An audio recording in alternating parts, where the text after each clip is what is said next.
So,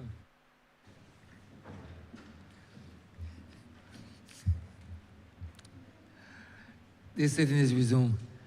Prior to the suspension for lunch, this honorable chairman was in Standing Finance Committee debating the Appropriation Bill 2026. We return to the Appropriation Bill 2026.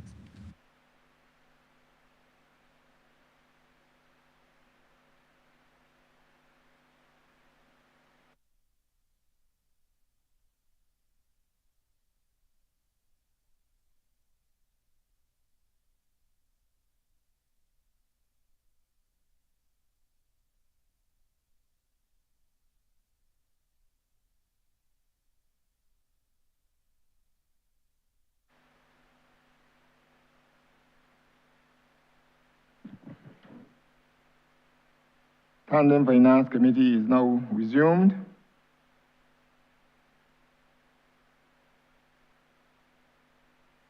Honourable Member for Christchurch South. Thank you, Chair. Minister, good afternoon to you and to your team. There have been a lot of questions around, I believe, for the most part, one aspect of your ministry. You are the Minister of the Ministry of Labour, Social Security, and the third sector. And we've only just very briefly touched on one small portion of the third sector, mainly the faith or religious aspect of it. And I wanted to ask if you can provide an overview of what the portfolio under your ministry for the third sector entails, what services are provided under your ministry for the third sector. Thank you very much, Honourable Member, and I recognize the genuine nature of your question, coming as it does from an organization that you led, which concerned itself with the important work of the third sector. And I say it that way because I am starting by indicating that the Caribbean Policy Development Center, CPDC, is a partner of the ministry in its work. I'm going to allow the coordinator who works with the third sector organizations to expand on the work that we do. But to say from a government policy perspective, we see our work as facilitating the development of the third sector.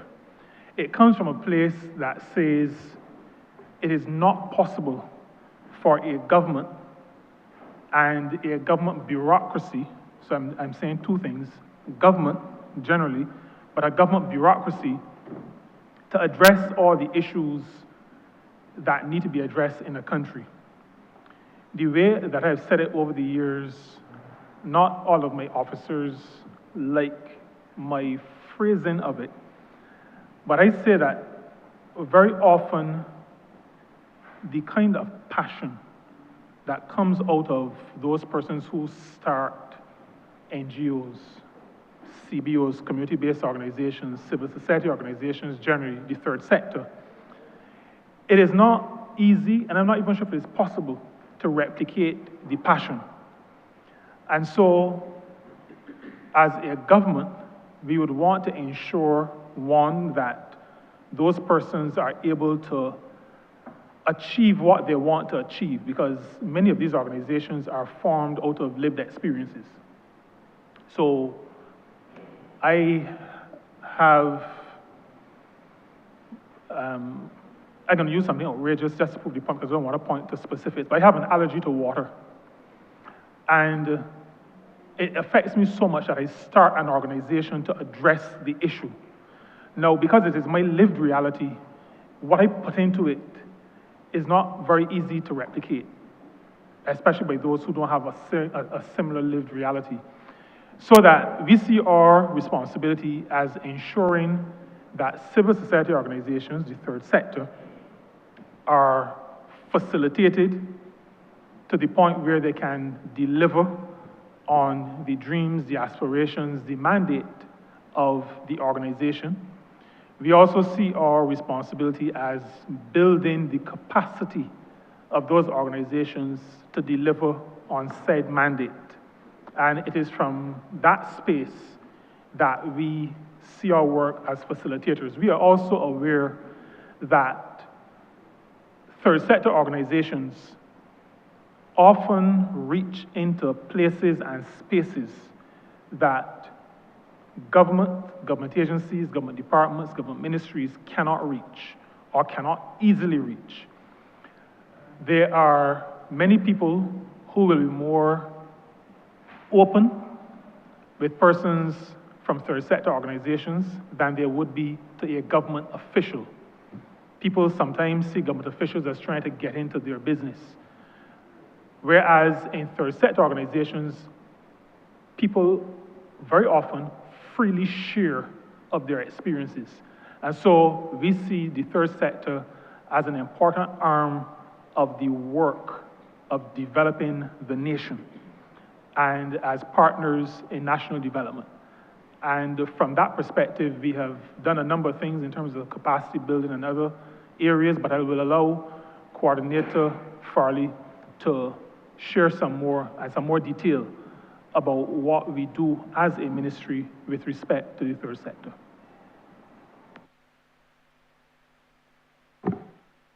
Rhonda Farley, Coordinator in the Ministry of Labour, Social Security and the Third Sector.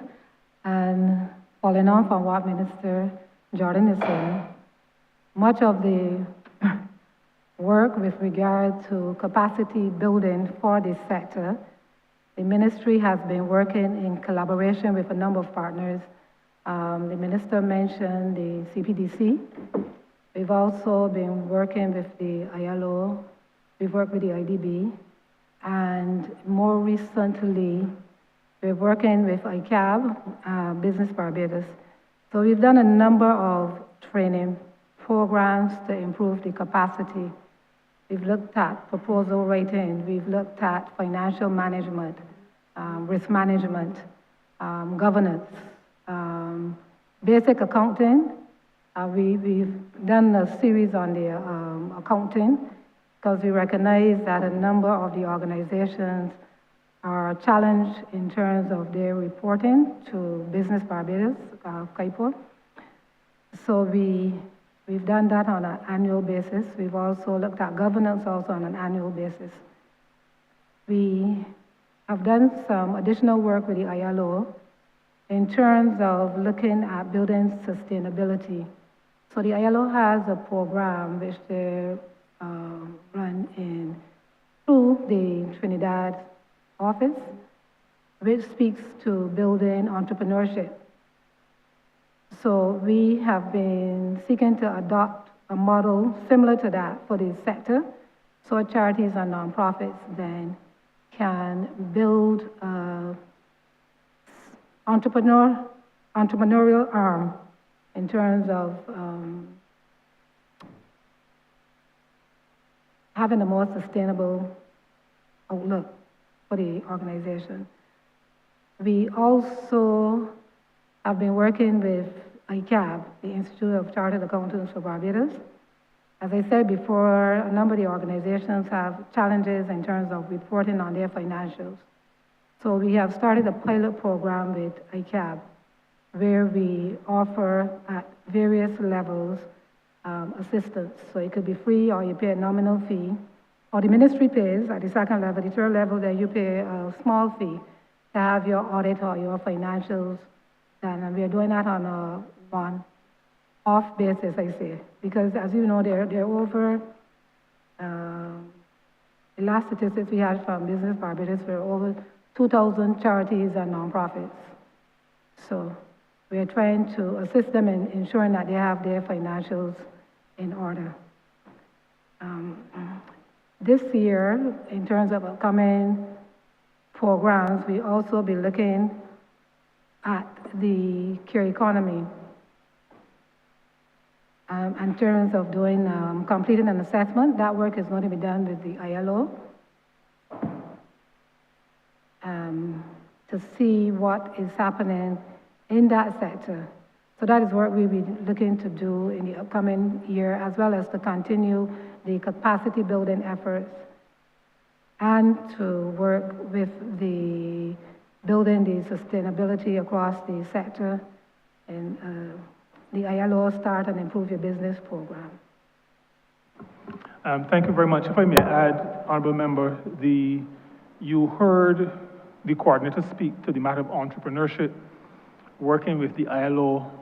I'm not sure if she spoke to working with the Small Business Association in Barbados, but she did mention the matter of funding and sustainable funding. The challenge that many third sector organizations have is located right there. And so we have, as part of our work with the International Labour Organization, ILO, we embraced the matter of social and solidarity economy to the extent where when that matter was on the agenda of the International Labour Conference, 2 of the 4 officers of the committee were from Barbados. The General Secretary as the worker spokesperson, General Secretary of BWU, and I as rapporteur, so that we were able to gain a lot from that interaction. We recognize, even though we were focused on decent work in the social and solidarity economy, we recognize that the social and solidarity economy is important to develop if organizations will be able to sustain the work that they are so passionate about. So that, to give an example of what has happened in the past in Barbados, we know that Pinelands Creative Workshop, to use an example, had the bicycle project. And they also had a construction project. Those projects were for gain, but not for profit. And the gains were to be used to fund the charitable work of the organization. We recognize that that is essential. We do not want to reduce our third sector organizations to be beggars. We believe that we can build out a social and solidarity economy. And as a result of that, our interaction at the International Labour Conference, the definition for SSC actually that is used internationally now, adopted by the UN General Assembly, is one that we crafted in that space. And we have made sure that we will move forward with that by including it as an important component in our Decent Work Country program. So that as that program with the ILO unfolds, there will be work that relates to the matter of the social and solidarity economy. It will include cooperatives, and that was one of the reasons why I raised the matter of cooperatives when the Ministry of Business, Energy and Business was in the well, because these parts must work together so that we can build out sectors allowing third sector organizations the resources that are necessary for them to execute on their mandate. Thank you, Minister. There was mention of a number of training programs which seem to be one of the primary planks for your delivery for capacity building.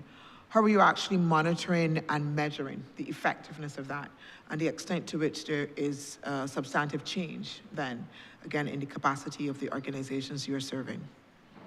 Again, I allow the coordinator to speak to that, but one of the ways that I gauge from the ministerial perspective, from the minister's perspective, is either the repeating, new persons coming into the programs, new organizations coming into the programs, or if the same persons are coming back each time. In my head, if the same person is coming back each time, it tells me that the training may not be effective. But my information is that we're getting new participants in the program. However, we are aware that we have to, people will need retraining from time to time, because most of our third sector operators, I use that if you want a better term, most of the people who lead in these organizations are not full-time in the organization. So they're not applying themselves to using that information day in, day out. There are times when in the evening or on a weekend they use something and they spend a lot of time trying to move the organizations forward, but not always able to apply the information that is gained. So there's an element of retraining that will need to happen. With respect to formal measurement, I'm not aware of a system of formally measuring the impact of the transmission of information. If it is getting through, if it is making the substantive difference. Like I said, how I've addressed the matter at this point, this might be a resource limitation matter as well, but how I address it is to see what kind of, who we are reaching.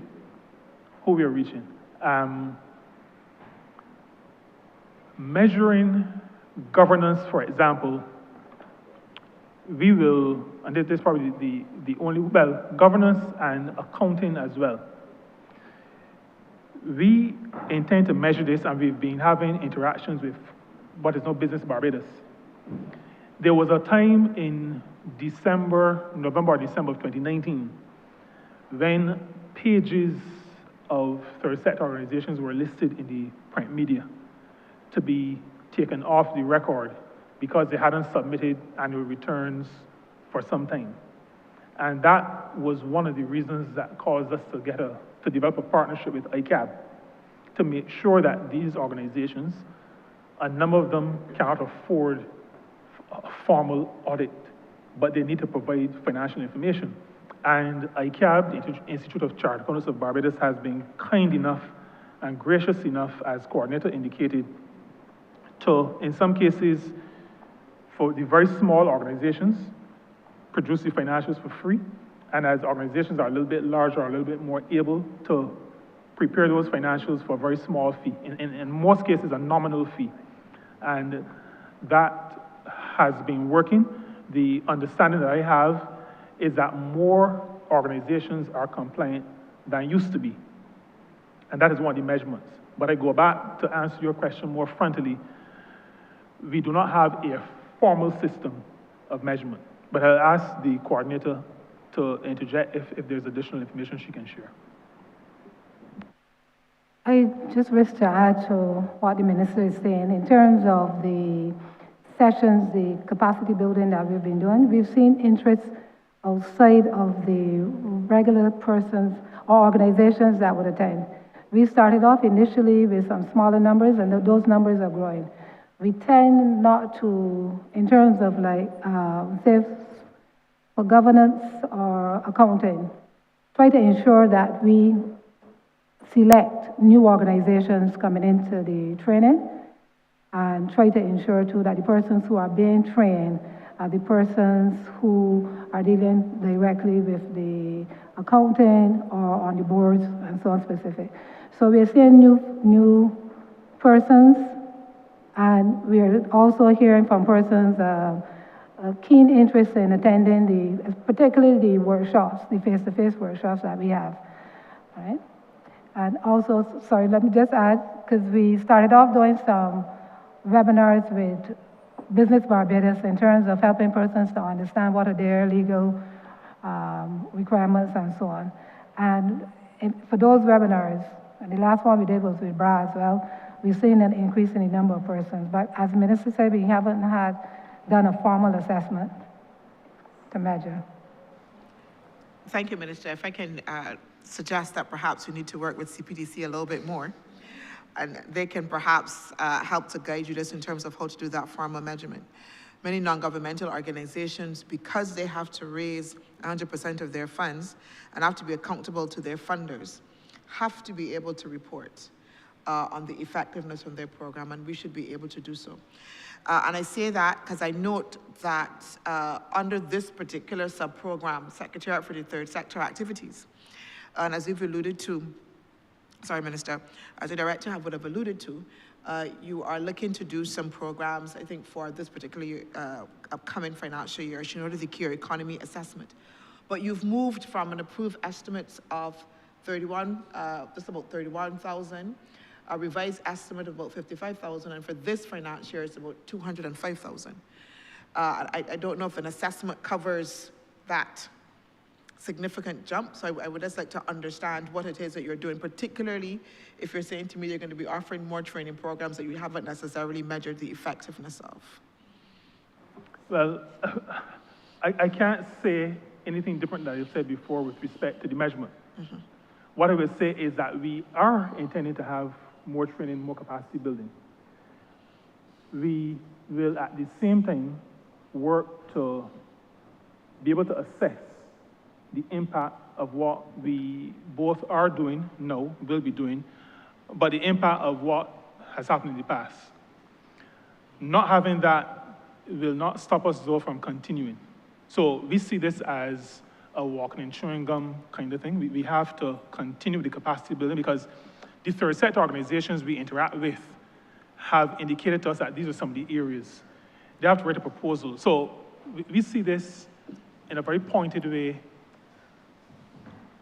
with working with another department in the ministry, the one that program manager is responsible for people development. In that subhead, there is provision for third sector grants. One of the challenges that we have had is that the proposals, sometimes you have what you can, if you really think about it, a decent proposal, but not very, sorry, I should put it a different way, a decent idea, but not a proposal that is not properly crafted. So it feels like a good idea, but it is not presented, and you can't almost empirically say that it is a good idea. And coming out of those kinds of interactions, we recognize where the needs are. So I spoke to you about through the chair, I spoke to you about the organizations that were to be taken off the record, so to speak. A lot of that was financial, and that's where we put a lot of attention on the financial side. And then with respect to the presentation of ideas and projects, we raise another need area. So we will up the ante, to use a cliche, in terms of that kind of training, but we recognize that we have to make sure that the additional taxpayer dollars that we are putting into that training makes sense, that that we are seeing the benefits. We're gonna do that formally, but we are also going to use, I shouldn't say but, and we are also gonna use an assessment of the quality of proposals that come in what is an annual call for proposals for the third sector grant under people development. We are gonna monitor if we see improvements in the quality of the programs that are presented and the way that they're crafted, the quality of presentation, because we're gonna use that to make an assessment on how well our third sector organizations are positioned to go outside of Barbados to ask for grants from the various organizations, for example, the ones that CPDC will go to. We will engage with CPDC. CPDC has been a good partner, and we will continue. We know that we have 2 members of the cabinet who were former leaders of CPDC, and the minister was a former trustee in one of CPDC's programs. So we have been calling on them. As a matter of fact, the work that we have done so far with respect to third sector legislation has been based on a white paper that came through CPDC. CPDC organized they did all the groundwork, and then they prepared the white paper. That is the white paper that we have been using and continue to use for the legislation. So I say that only to speak to the relationship that we already have, but we will, as we speak to the impact of the training and the capacity building, be going back to them for that assistance. So thank you very much for that. Chair, I have one more follow-up. Yeah? Once it's a follow-up. Yes, it is a follow-up. So you spoke about the NGO legislation, which I know has been in a state of being worked on for some time. Can you give any assurance that we will soon see that come to fruition? Soon is not a term that I recognize in my leadership of the ministry. The officers will tell you that. And I don't want to break rank with precedence where that is concerned. But what I will say to you is that I am pretty sure that once we get back a response from the Office of the Attorney General, that it should not take us more than 6 to 9 months to be able to move forward. And when I say move forward, I'm talking about getting approval at the cabinet level, the discussion and then approval on what the drafting instructions will be, having the legislation drafted, and again, we're not starting from scratch because there are other pieces of third sector legislation around, and coming to this honorable chamber. So the areas that we have some level of control over, I believe should take us no more than 6 to 9 months once we hear back from the Office of the Attorney General. The Office of the Attorney General has to make sure that whatever we do, and I know how CPDC feels, the current officer in charge, about all the OECD, and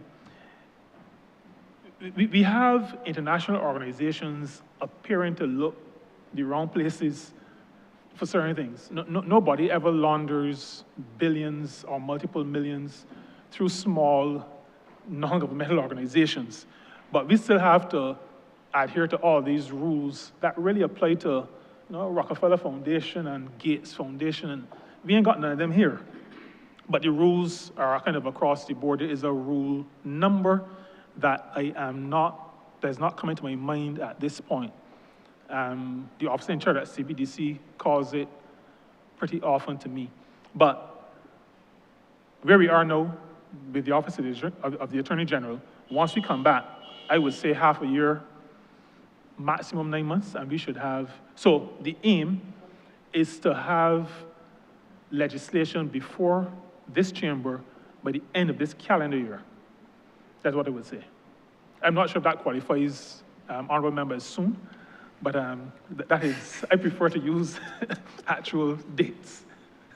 I wasn't sure that helped me with the Zoom, but we will hold that as much as possible. Thank you very much, Minister. I rest here.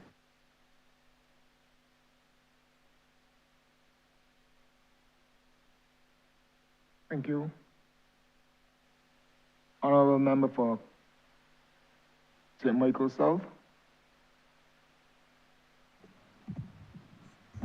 Thank you very much, Mr. Chair, and good afternoon, Minister, to you and your team.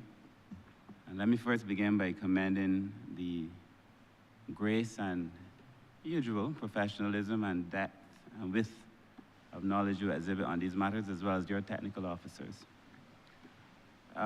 Minister, this is not directly related to your ministry per se in terms of the estimates, but it was part of the functions given to your ministry. And I want to speak about the allowances within recent times that your ministry has been given responsibility for. Specifically, I ask about, first, the solidarity allowance, where every Barbadian over a certain age was promised $300. And that was the one-off allowance given the performance of, I think it was our corporate taxes. This started sometime in May 25 or so. And I know that NAS was responsible for discharging this most important responsibility. The last I had heard, there were over 200,000 Barbadians that received the allowance. But while I was canvassing in the last election, and prior to that as well, but while I was canvassing, definitely, I came across a number of persons. And those persons had expressed to me that they had not received the allowance. Some had gone to NAS multiple times. In fact, I met a young man coming from the Ministry of Health, which is in the same building as the NAS. And he had now been coming from the NAS to report a third time that he had not received his allowance. And I think what he was being told was that it was pending. And I like you, pending, I believe that pending must have an end date. So I just want to know, Minister, through you, what is the status of that allowance? How many people received it? Are there still people who haven't received it? Why they haven't received it? because there are a number of Barbadians who are very concerned about that allowance from the government, which, as you know, made a significant difference to individuals. Thank you very much, Honourable Member. And like you, I also have some constituents who have not received, and I hear it from time to time. The last time was actually at a church service. I know the question wasn't asked with relation to having money for the collection, but the 300 is something that people have been looking forward to, and you are correct that the vast majority of persons entitled have received. The role of the ministry responsible for Social Security and the National Insurance and Social Security Service is, like you indicated, administering. So we take funds from central government and we pass on. We have been careful because we recognize the responsibility we have to the funds contributed by workers to the National Insurance Fund to make sure that there is absolute separation between the funds from central government and the funds from the National Insurance Fund, or that make up the National Insurance Fund. As a result, we make our payments once we have the funding from central government. And if there is any delay at all, then it will delay, the delay will pass through. But I am assured that those persons who are outstanding, well, those payments to persons, the payments that are outstanding are going to be addressed. I think there's an attempt to have that done by on or before the end of April. That will depend a little bit less on us and more on making sure that we have the funding in place to make those payments.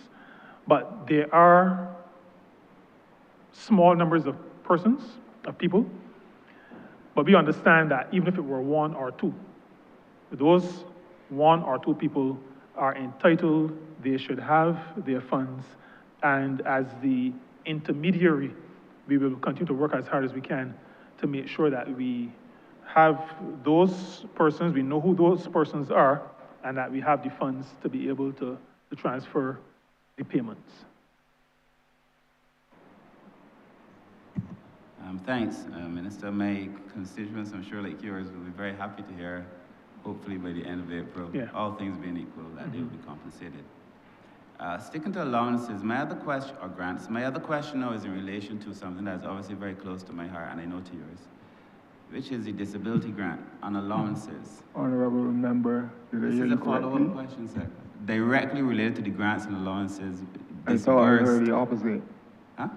I thought I heard the opposite. You may proceed. My apologies, I did not frame it well, sir, but I'm happy to see you're paying attention. As usual.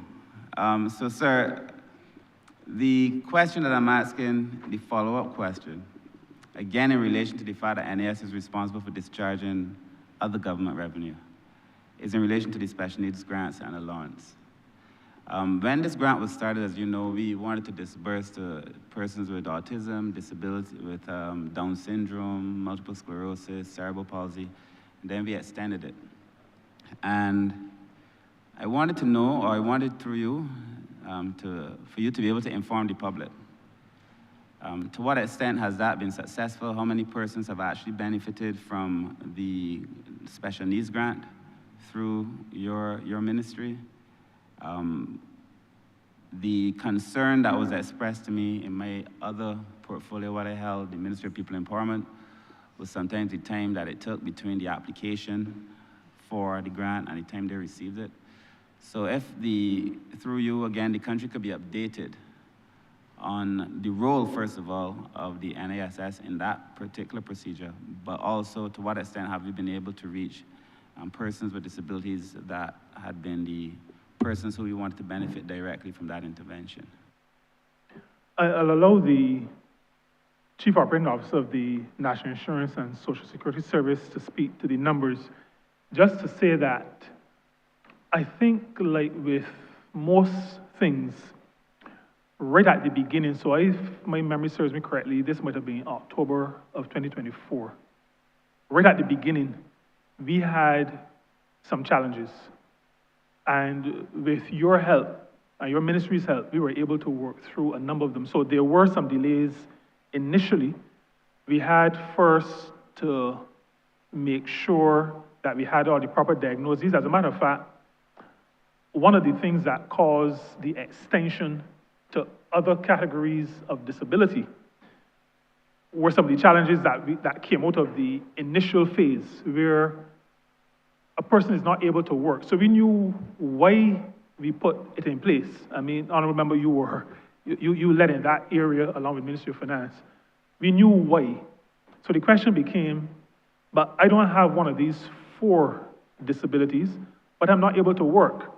You've presented this as assistance for persons who, because of a disability, cannot earn or cannot earn at the same level. So that there was a lot of back and forth over whether or not this disability rose to the level of the initial 4 areas, and then if it did or if it didn't, because I'll tell you that the officers of the National Insurance and Social Security Service are strict guardians of the funds. I'm putting that as mildly as I can. Strict guardians of the funds, of any funds that pass through the National Insurance and Social Security Service. I know that not just as minister, but I know that as a former board member. And so they are very, very, sometimes very, very, very, very careful with respect to disbursements. That approach will automatically cause some level of delay because there's a level of certainty that needs to be reached before any money passes through. So we had that at the beginning. I'll say though that after the first about 6 months, I think once we got to the early part of 2025, it started to become a pretty smooth operation because by that time, I believe most people with disabilities had signed up, both adults and minors. As we know, it applies to the special needs grant, applies both to adults and minors. Most had signed up. There were persons who were not aware of the ability of minors to do it, to sign up, or the possibility of parents signing up on behalf of their minors who may not have been able to sign up. And after the first few months, we were able to smooth out to a pretty significant degree. And then once the range of disabilities was broadened, that it became much easier to administer. But we did, like with most things, have those initial teething issues. I'll ask the Chief Operating Officer to speak probably more specifically to the numbers of people who we have been able to assist using the funds of central government. Again, I am always careful to indicate that in these, and that is the connection with the 2 questions, all of these funds are central government funds that the service is administering. I have to be clear to say that because in our revitalization exercise, the matter of stewardship of the funds of the National Insurance Scheme was always on the front burner in terms of area of concern of the public. And so we had to make sure, and we always have to make sure that we indicate to the public where these funds are coming from. So just like with the Solidarity Allowance, the Special Needs Grant, these funds come from central government, essentially from taxpayer dollars. Solidarity Allowance mainly from corporate, and the Special Needs Grant, both corporate and individual taxpayer. But I turn over to the Chief Operating Officer. Francis Fontenelle Walcott once again, National Insurance Office, Chief Operations Officer. In terms of the Special Needs Grant,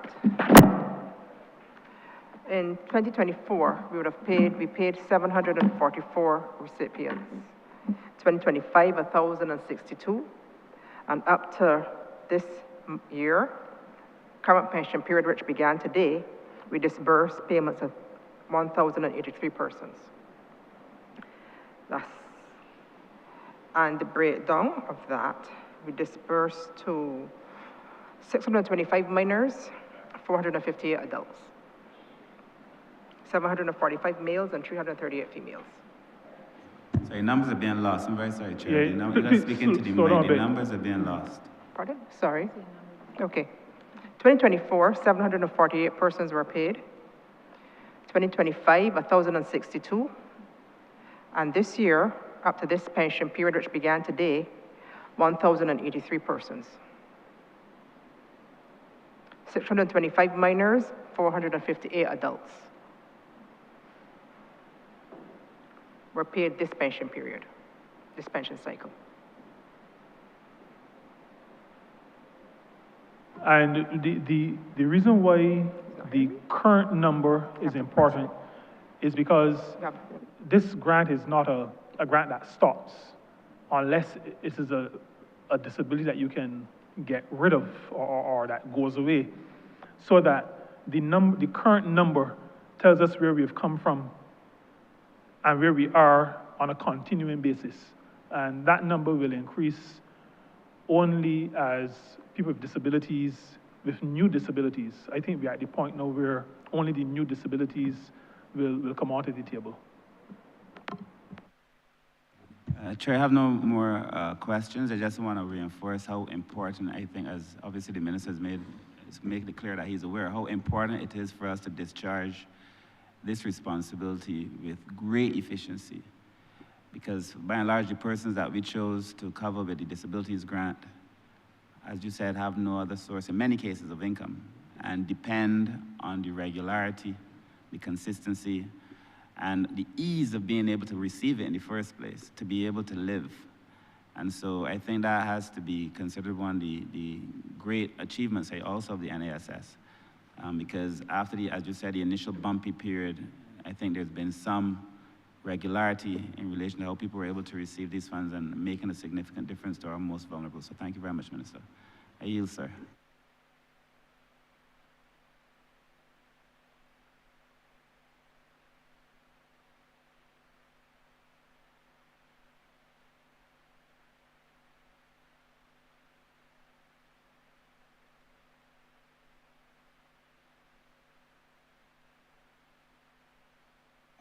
That's it, Chair. Thank you very much. Thank you, Honourable Member.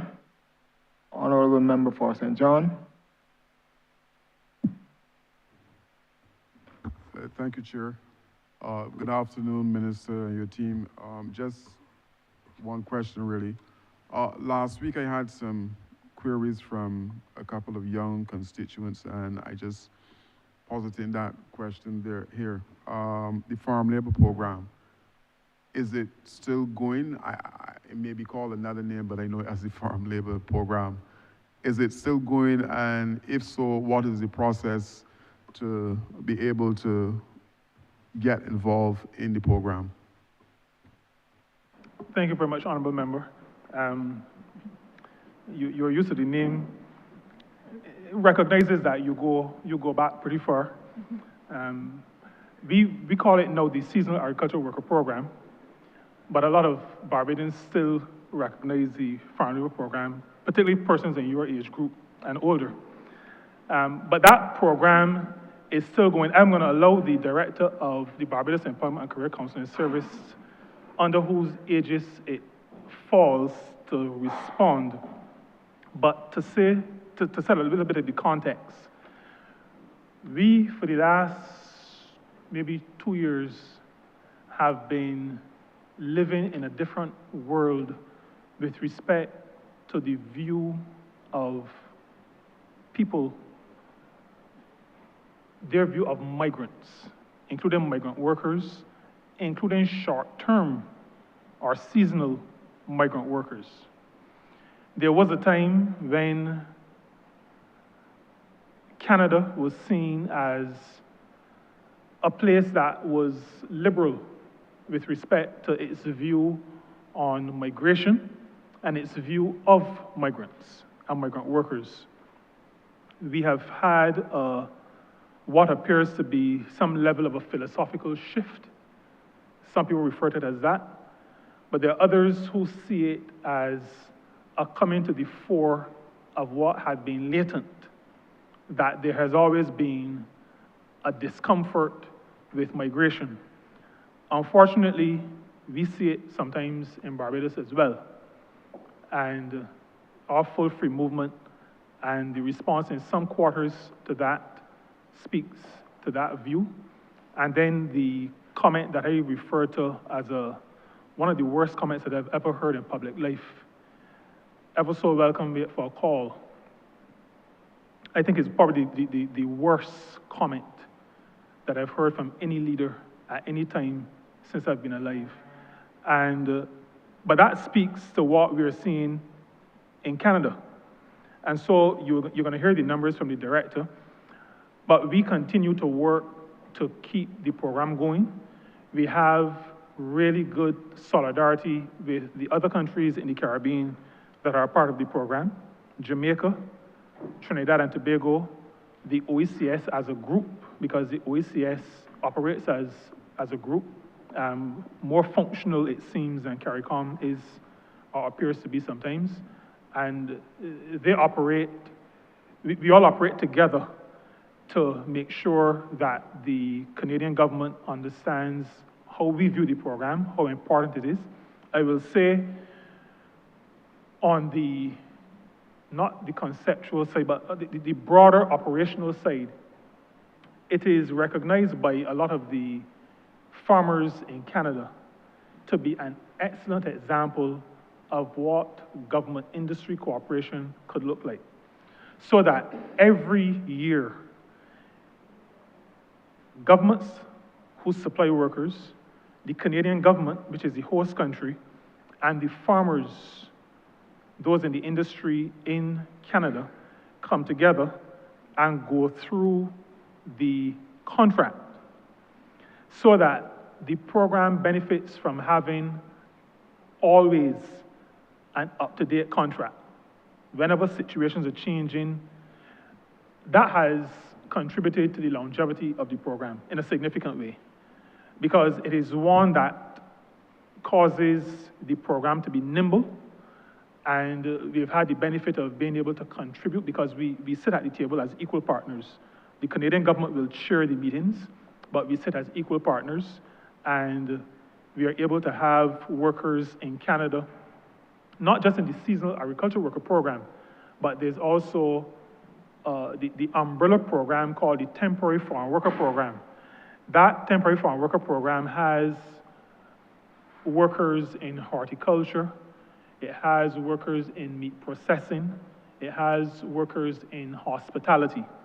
And we have, at different points in time, been able to have Barbadian workers exposed to areas other than agriculture in the Canadian labor market.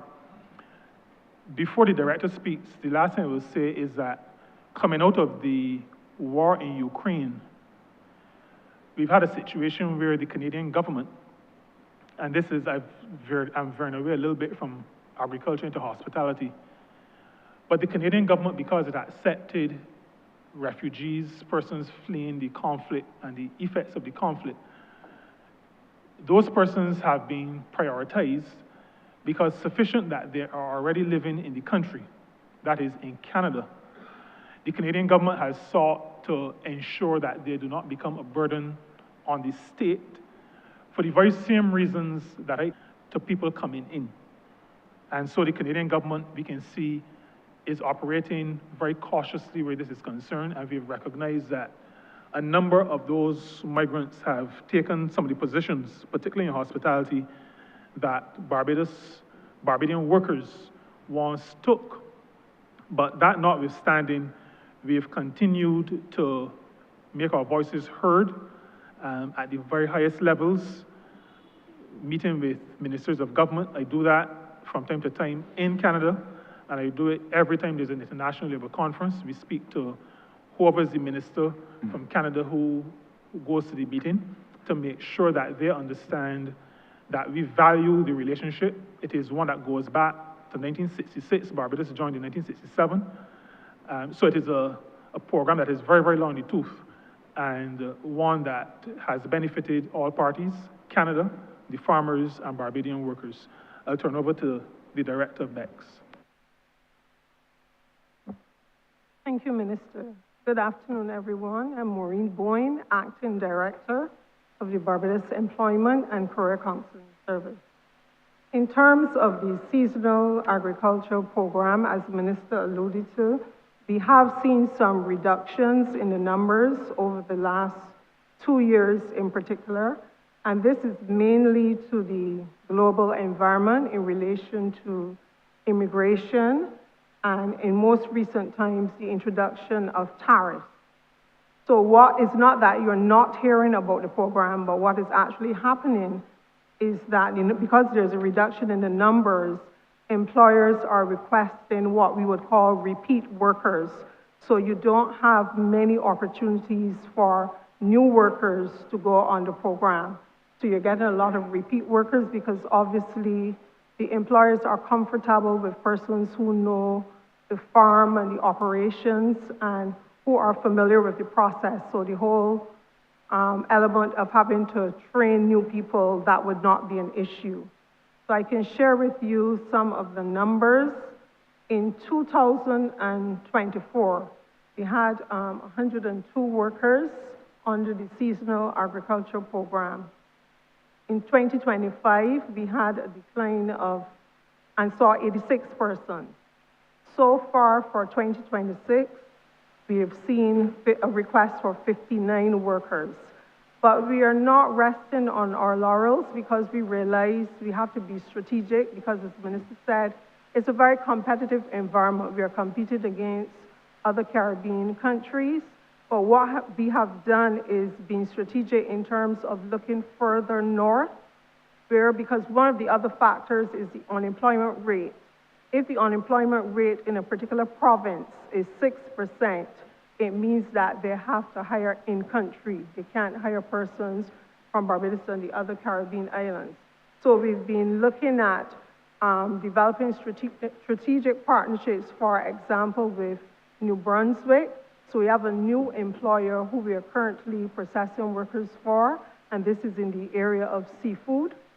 And we have 16 Barbadian workers who are due to travel to that region early April. They were here in Barbados in December, and they actually did the interviews in person here in Barbados.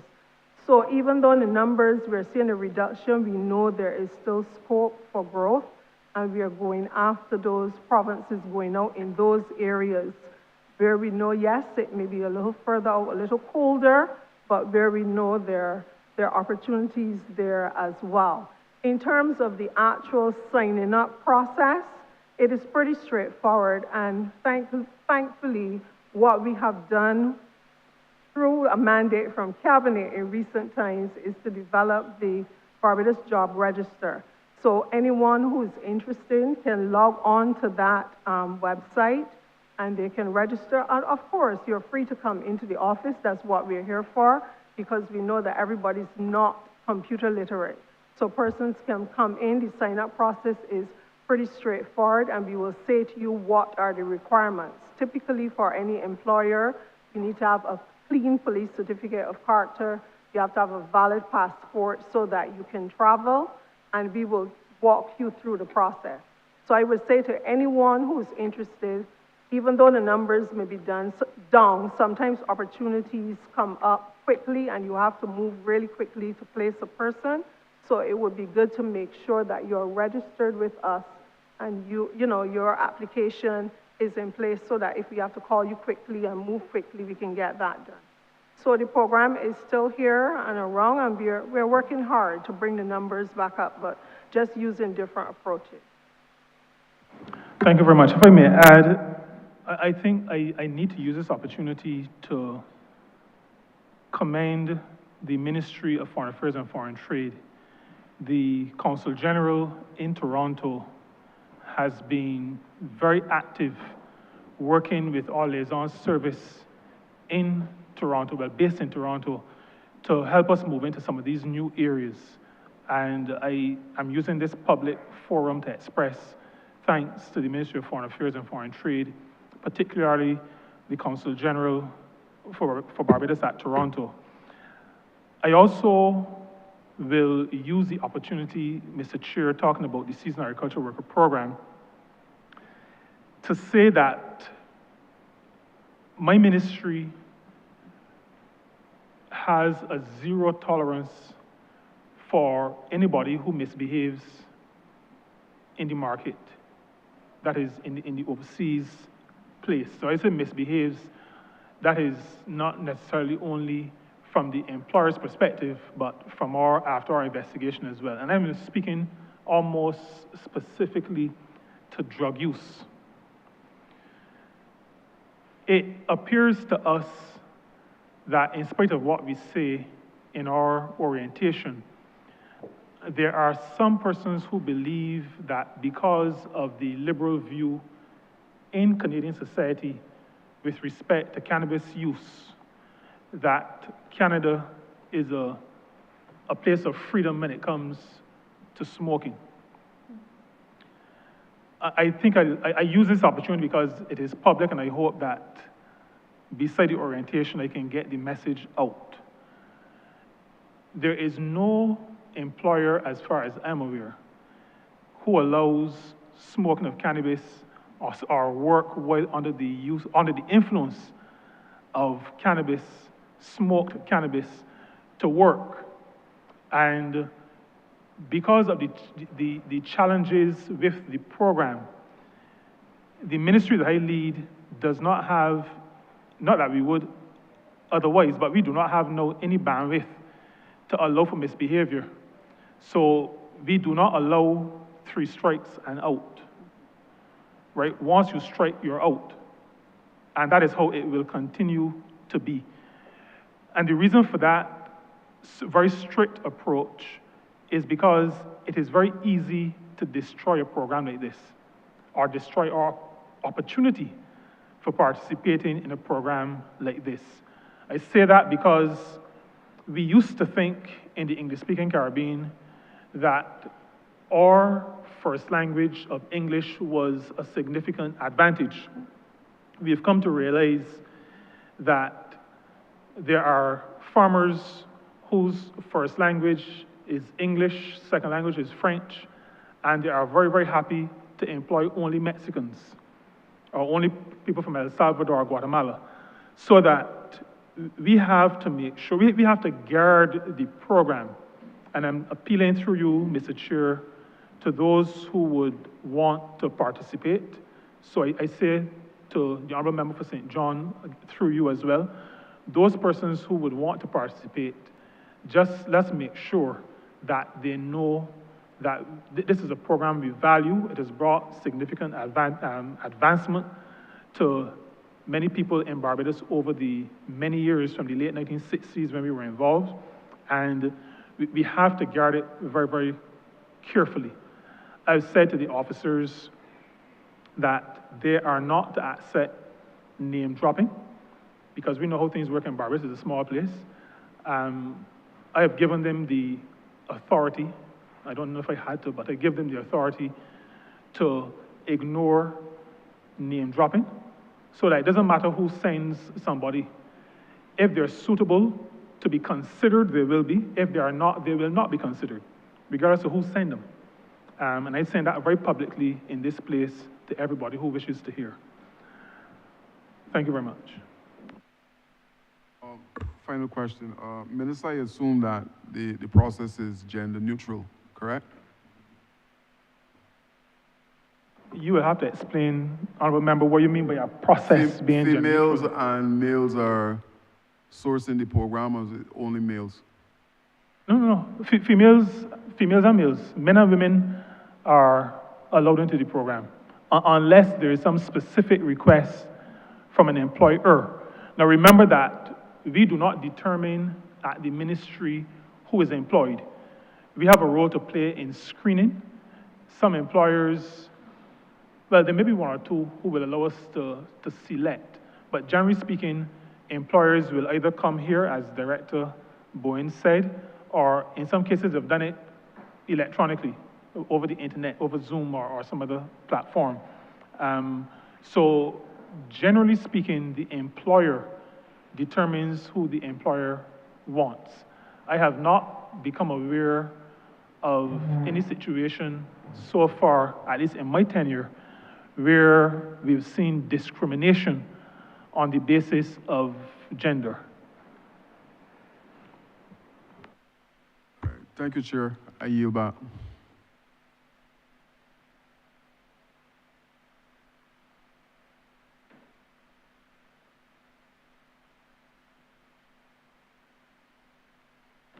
Thank you, Honourable Member for Christchurch West Central. Thank you, Chair. Thank you, Minister. I have one question. It may be deemed a simple question, but it's really a pet peeve for me. Oftentimes, I happen to look in the papers, like most Barbadians, and I see an ad and making special reference to the fact that there is no suitable candidate for a job that was advertised locally, and hence the institution, business, etc., are seeking to, our institutions are seeking to go elsewhere outside of Barbados to fill these posts. And in my opinion, and the opinion of a lot of Barbadians, these jobs like bellman, chef, I see some as far as looking for teachers, jobs where we would consider the average jobs for Barbadians. I want to know if your ministry is aware of this, and what is your ministry looking to do to ameliorate something that is seen as a serious situation for us Barbadians. Thanks. Thank you very much, Honourable Member. I'm sure your first question is a rhetorical one. You asked if we are aware. So I'm pretty sure you are not looking for an answer to that. You really want us to focus on the second part of the question, because we are Barbadians, so we read in newspapers. But the matter of our involvement at the level of work permits and the granting of work permits. Now, granting of work permits lies with the Ministry of Home Affairs, the ministry responsible for immigration. From our perspective, though, we recognize that we can contribute to a certain level of fairness in the labor market, because the labor market is our concern.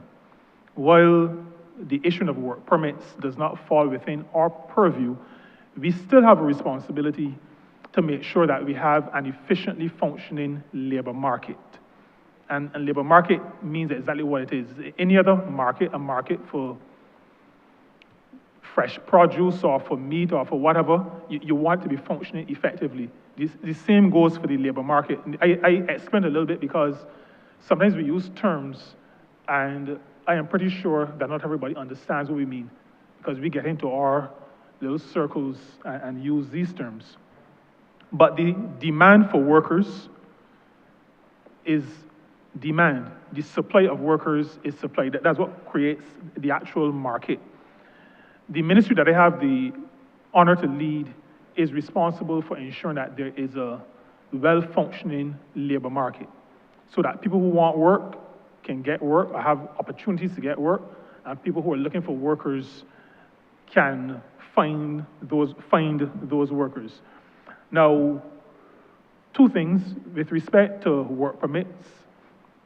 The ministry responsible for immigration, and I believe it's probably directly through the immigration department, will from time to time approach the ministry to find out if there is, or if there are persons who fit a particular job requirement.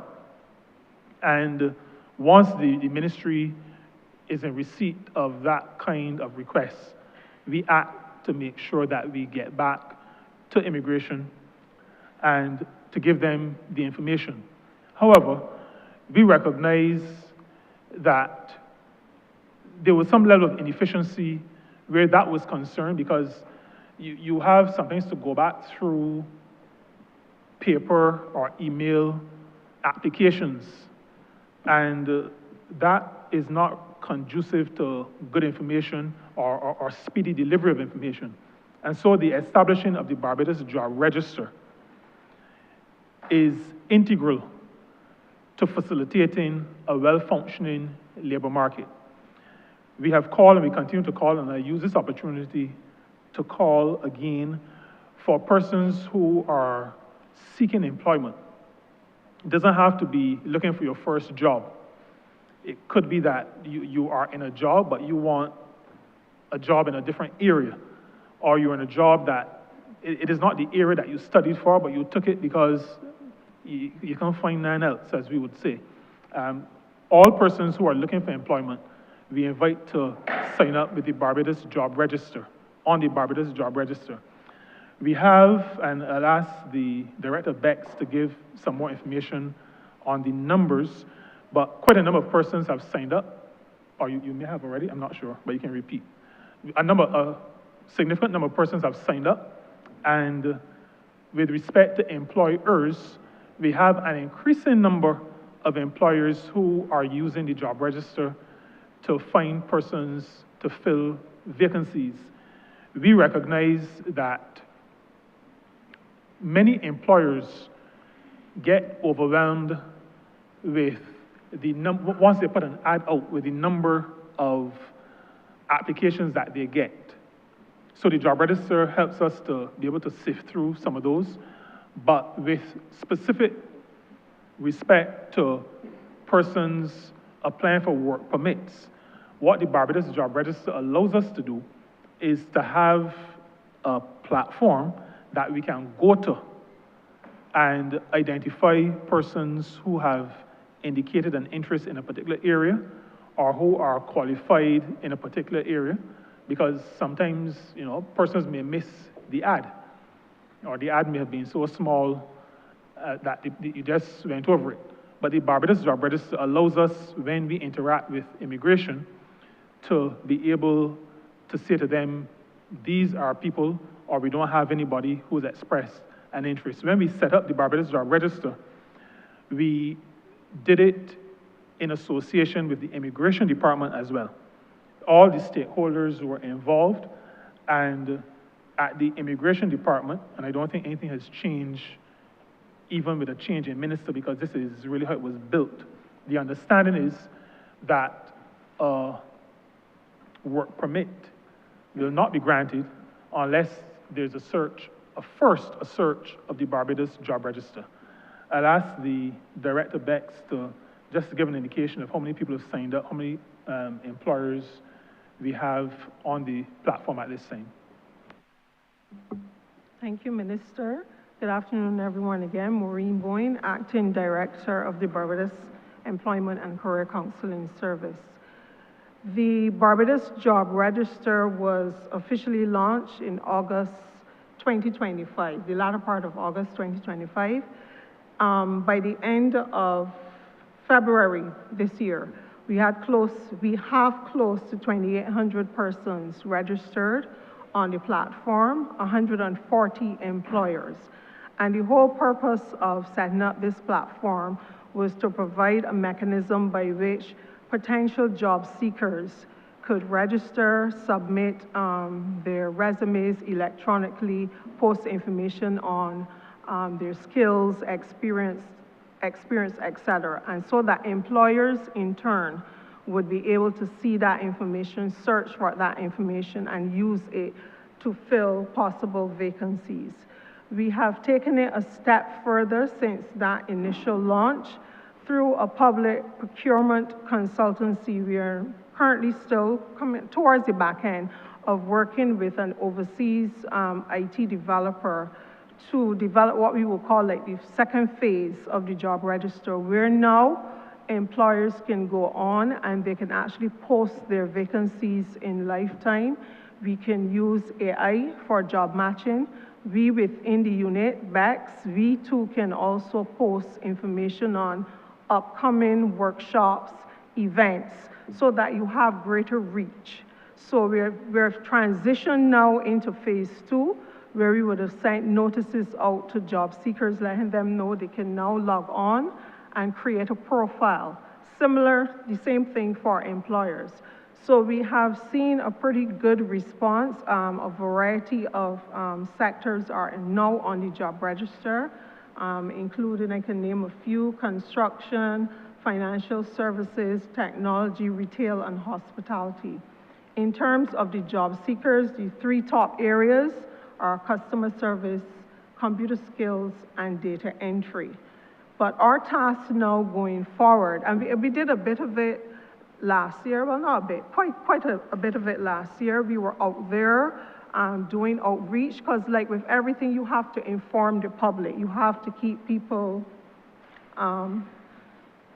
keep them up to date, basically, on what you're doing.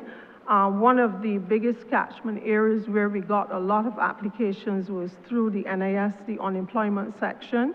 We also would have done outreach with training institutions like the Barbados Vocational Training Board, SJPI, BCC. We went to some of the private institutions as well. So we have been out there promoting the job register. We know there's more work to be done, and we want to continue to do that work with available funding in the new financial year. One of the things we want to address, and like I say to the team, it is a lot about relationship building, how you relate to employers. And one of the things we have to develop is that feedback loop, because persons are using the register, but we are not getting enough information in a timely manner as to how many vacancies you would have filled. We know we've been told there are about 43 so far, based on the companies who we've been in contact with, who have indicated that they've used the job register to place persons. So we have to do some more work in that area. We don't just rely on the technology. Persons can log on, as ministers say, but we also invite persons to come in the office, because we are aware that everybody's not computer savvy. Everybody may not have access to a computer or have access to the internet. We have a resource center. That is what we're there to do. And we're also going to go out into the field as well. We accept invitations. For example, we are going to be in Wotton playing field on the 28th, and that's an invitation from the Barbados Trust Loan Fund. So we know we can't do it on our own, so we're willing to partner with other agencies to get the word out there. And that way, once you get on the register, you will be seen. And our job then is to go there and get more employers onto the platform. So that's a quick summary of where we are right now. And I just conclude by restating our commitment to working with the Immigration Department, supplying the information. We also, maybe I should also use the opportunity to encourage employers to recognize their duty to the community in which they're located. And I refer to Barbados as opposed to individual spaces within Barbados. Their commitment to the country and commitment to providing decent work for those who are working and those who are looking for work in Barbados. Minister, I want to thank you and your officers for the reaffirmed commitment to sensitizing the public about the need for them to register, because it was a little difficult for me to digest the fact that in Barbados, with the demands for work, that we can't find those persons, the office assistants, chefs, persons with computer literacy skills. It's a little hard for me to understand and appreciate it, but I thank you for your response in terms of working with the Ministry of Home Affairs and et cetera. I appreciate it. Thanks. Thank you. Honourable Member for St. George North. Thank you, Chair, for the opportunity to come in again. And the question that I have to ask relates to what I would frame as a whole of government approach and the Ministry of Labor's role in a whole of government approach. Specifically, the relationship between the Ministry of Labor and how it functions with corporate affairs, how it functions with home affairs. From a corporate affairs perspective, I think of people who are companies that are starting up a business for the first time. Doesn't have to be a new company operating within the labor market space, but it might be a company or a group that's opening up a new company. It might be a entirely new company coming on the scene. And why I asked about how Ministry of Labor relates to corporate affairs, because as the Assistant Chief Labor Officer was speaking earlier this morning, it occurred to me that I should raise the point that especially where you have complaints coming from people that their companies are not meeting the requirements of a minimum wage, that shouldn't require a person to have to call in or write in to say my company is not paying a minimum wage. If there were a relationship, or if there is a relationship with business registered, then there should be an opportunity presented to itself for the Labor Department to go to these businesses and make sure that their wages and salary schedule or so on complies with the minimum requirements of the law. So I would like to hear the ministry respond to that. Only last week, I had someone who was indicating to me that a youngster, 18 years old, working 40 hours a week, and she's thinking she's not getting the $10.50 minimum wage. Of course, we know it's not $10.50, it's now $10.71 per hour.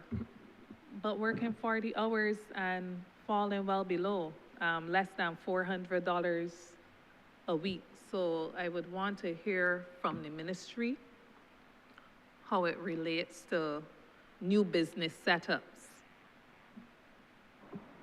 Thank you very much, Honourable Member. This would be a new idea for us to think about. This is not something in terms of, right, I'm referring to when a business is registered, immediately going, if I'm understanding the Honourable Member correctly, once it is registered, immediately going to make sure that they're doing things in the correct way.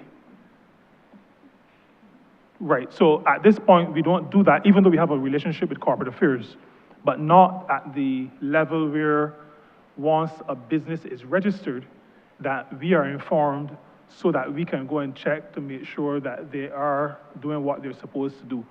Now, I am not able to respond to say how we could get that to work, except that I am aware that the Companies Act, there's supposed to be some work to amend or to modernize the Companies Act. And maybe there may be some scope when we're working through the Companies Act to allow for that information sharing so that we can be, and I think this is what you're asking about, proactive rather than reacting after to hear that there's a complaint. I could also see how that could be helpful in a situation, and we're seeing some of these, but I think they've always happened. I happen to be part of an organization many years ago that did something similar, where the organization that is the employer on record is not the same organization, the same legal entity that is operating the business. Getting information from Business Barbados, formerly CAIPO, Corporate Affairs, Intellectual Property Office, would likely help us in those situations because we'll know up front what the nature of the organization is. Is it operating Is it that they're hiring persons and then charging management fee, but part of the same group, who the directors are? That is information that would be helpful for us, because there are times now when, as we pursue matters, we find out that the organization running the actual business, the actual day-to-day operation, is not the name of the organization that comes up on the pay slip. So we do see that, and I'm thankful for that intervention by the Honourable Member for St. George North. It is something that we have not, to this point, pursued, but I give the undertaking that it is something that we will pursue, because I think we can see how it could be helpful to avoid challenges, but also when challenges come, or if they come, to know, to have an idea of the lay of the land, so that we can go to where we need to go to make sure that we can dispense justice and address labor market issues and industrial relations issues that may come up. So thank you very much for that. You're welcome, and there's no charge. But related to that as well, the questions sought to address new startups and so on to ensure compliance where we don't have to be reactive. And I use the minimum wage as an example, but of course that would not be the only thing. It would be to make sure that minimum standards are in place so that the officers have to be less reactive to complaints. But during the past 5 years, and in your brief at the top of the presentation, you made mention of the Labor Concessions Act, and you made mention of labor contracts and so on.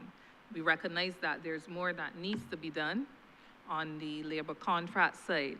But the question that is often asked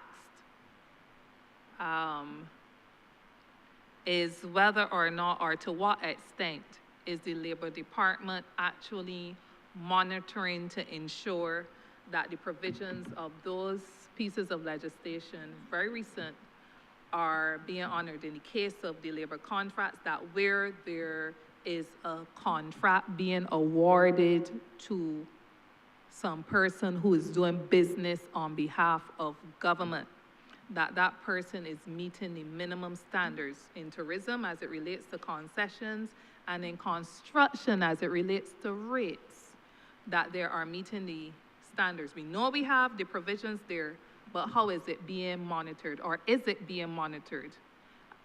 And I will say that some complaints suggest to us that it might not be monitored effectively if it is being monitored. So just to add that component as well. Right, so thank you very much again, Honourable Member. The matter of monitoring, at this point, we monitor based on complaints raised, so that I'll allow the acting chief labor officer to share some of those. I think there were, no, that was a recent cabinet paper, but the information from a recent cabinet paper where we shared with cabinet, or will be sharing with cabinet, the number of complaints, nature of complaints, those kinds of things. Now, so far, so we've done 2 quarters of that kind of reporting, July to September and October to December. And all of the issues raised have been investigated, pursued, and none are outstanding or to the level that would call for, even for us to speak to the Ministry of Tourism, because that is under the tourism component. We will report the breaches, the unresolved breaches, to the Ministry of Tourism, the granting organization, granting of concessions organization, or ministry, and they will then make the decision on withdrawing. So we haven't had issues to that level. It suggests to me that implementing the legislation seems to have had, to some degree, the desired effect. Because no company enjoying, I use that word deliberately, enjoying concessions would want to lose those concessions. Now, the other thing, particularly with respect to construction, about 3 to 4 times every year, we write to every ministry, every permanent secretary, every minister, every permanent secretary, the head of every department, the head of every agency, the head of every state-owned enterprise or commercial state-owned enterprise, to remind them, because as a ministry, we do not trust people to remember. So we write to remind them about 3 to 4 times a year of the requirement of the legislation, that they are to ensure that those who they are awarding contracts to are treating people properly, to use how we would say in Rose Hill. We remind them that it is a requirement of the law, that they have to make sure that people are being treated properly, and we keep reminding them of that. I will also say to you that we are in the process, and that was one of the items mentioned under the continuing. The Labor Clauses Public Contracts Act also needs more teeth, and we are in the final stages. I'm not sure if it is the final draft that we've gotten, but we're close to a final draft of that legislation, of the amendments to that legislation, because even though the legislation can do a decent job at this point, there is a requirement for more teeth to that legislation. And so that is something that we are pretty close to finalizing. Again, maybe a little bit too long standing, but we're close to finalizing that, and I believe in the next, by mid-year, mid-calendar year, we should have those amendments before the Honourable Chamber. If I step back a little bit to the new entrants, I actually forgot something that we've discussed in the ministry and started to reach out on, but haven't done it fully. We've spoken about working, I know we had some initial discussions, but working with Invest Barbados so that new entrants coming into the country, so this would not now deal with people in country starting a business, but people coming in from the outside to set up businesses. We started to work on putting together some information that is absolutely necessary for employers coming into the country to know. And we can see it based on the challenges that we get from time to time. We know where some of those areas are. We are also very, very cognizant of the fact that as capital moves around between countries, among countries, that you have some level of impact in terms of the culture of doing things. So we see things happening in Barbados in recent years, last maybe 20 years, between last 20 years and now, that we will say that that's not how we do things in Barbados. But because of the fluidity of capital and its movement, these are issues that we have to confront. And one of the ways of confronting, we believe, is to speak to potential investors at that point when they are kind of finalizing their decision, working with Invest Barbados to come into the country. And so that is something that we're also going to pursue to make sure, we started to put together the information already, but to make sure we have a proper agreement with Invest Barbados so that once an organization makes that decision, we're going to set up shop, that part of the process is almost like an orientation, but that we share with them the practice of industrial relations in Barbados, the practice of occupational safety and health, and those two areas which contribute to the industrial relations climate in the country. Thanks, and that's very useful information. And raise, as I said before, not only within the context of the labor concessions, but the labor contracts, and I would wish that we could see that hasten, because not only from the complaints coming from workers themselves, but workers' representatives And particularly, I'm aware of the largest worker representative in the private sector, making very strong appeals as it relates to that issue of labor contracts, because we are aware, and I would say as our members in this honorable chamber, that there are some in construction, for instance, who are not following the minimum requirements of decency and fairness, but who continue to benefit from public contracts. And when workers in those areas see it, and when members of the public see it,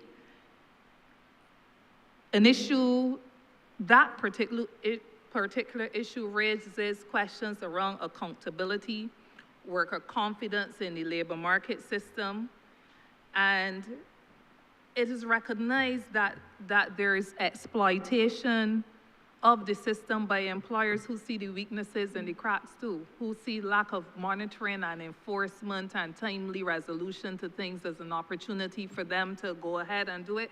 By the time they get around to checking us, the contract will be up and we will be looking for another one. So I think it is important to address these things and not to be speaking, as I said, to another team in the present continuous on these things, but to have them arrested and in quick time. Very related to that comment, therefore, is the question as it relates to Home Affairs. How are we relating better to the Ministry of Home Affairs? Because recently, a number of people, I think it was last week, Friday, were sending me that a new hotel that is setting up is asking for a director of finance. And they say, we don't educate our people at university anymore. People not getting ACCAs in Barbados anymore. So is there any improvement in the relationship, or does your ministry have any concerns about how notices for skills are being advertised and responded to through the Ministry of Home Affairs? The relationship, thank you again, Honourable Member. The relationship, I think, continues to be a good one. The question, though, may be more how rigorous is the process. Now, we get a request for information, we give the information. The decision lies with the Ministry of Home Affairs. I know one of the things that we have asked Home Affairs to do, this is in the past, is to publish, because successive ministries of Home Affairs have indicated correctly to us that not every time you see an application, the work permit is granted. The challenge is that the public doesn't know that, and the ministry that I lead doesn't know that, because once we've done our part, then nobody comes back to us with the decision. I think for transparency's sake, that we need to have some kind of idea that 2 out of every 5 is declined, or 4 out of every 5 is declined, some understanding so that we are confident in the process. So the relationship is good, to answer the specific question, but taking it a little beyond, we will, with the, as we move forward, ask again for some greater transparency with respect to knowing, I mean, even if the public knows statistics, it would actually be good for the ministry responsible for the labor market and its effective operation to know more specifics in terms of, well, this one was turned down, this wasn't, that kind of thing. So we will attempt to deepen that relationship. Now, I want to use this opportunity, and I'm using this opportunity to appeal to the members on the front bench, on the front benches, to pay careful attention, even though ministers don't have direct involvement. We have a political responsibility to the people who elected us, and I encourage all persons who lead in ministries pay attention to the award of contracts. Now, one of the things, and I think you kind of hinted, Honourable Member, to this, what we cannot afford in this country is to create a moral hazard. We cannot have a situation where the people who do not play by the rules benefit at the expense of those who do. I saw this happen in construction long before I was interested in politics. I saw, and I was able to make the comparison because we were doing a redevelopment of a hotel property that I was helping to manage, and I saw we had different companies working. I could see the difference in approach, the difference in treatment. And I will say to you, one of the things that has hurt me over the years, and I still remain hurt by it, is that the decent company eventually went out of business. The decent company eventually went out of business. And that was because the other company could cut some corners and do some funny stuff, don't pay no national insurance, those kinds of things, and then are able to undercut their competitors. Barbados cannot afford that.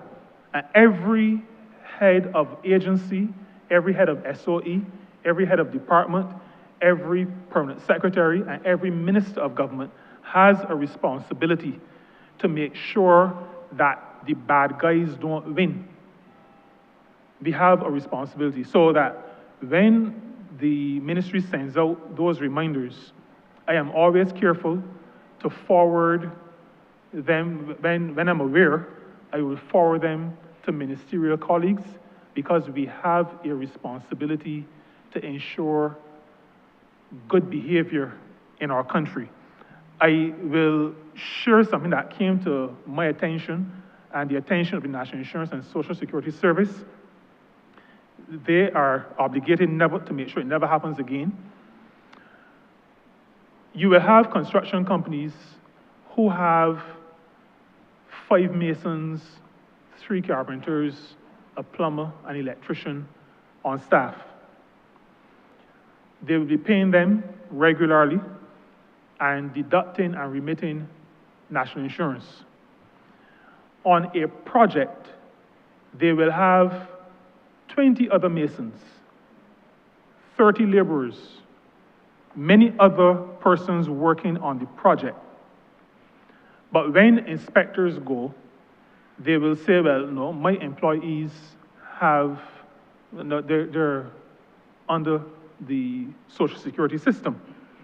And in the ministry that I lead, we have made it clear that you cannot hide behind that kind of, it's not even a veneer, it's a nasty piece of work. To approach the Social Security, the future of workers in that kind of way.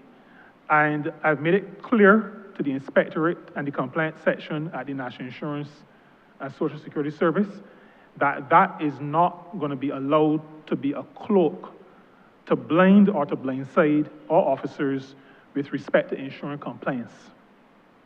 The Labor Clauses Public Contracts Act speaks to subcontractors, whether they are misclassified or not. If you call a person a subcontractor, the main contractor has the same responsibility to make sure that all the statutory and other obligations are fulfilled as with your own people. So there is no issue where that is concerned. And that is why we will be moving to have the matter of construction, not just in relation to public contracts, but we realize that we have to make sure across the board that the sometimes bad behavior that we see is brought to a screeching halt. And we're going to be working on making sure that what now obtains in construction for public contracts extends to all areas of operation.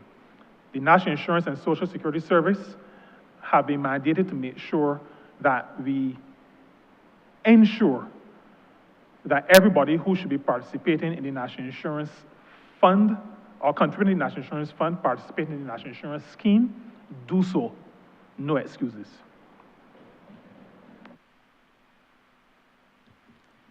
Minister, I would want to applaud you, and I believe you because I know that we have had conversations, and I know that we are on the same page.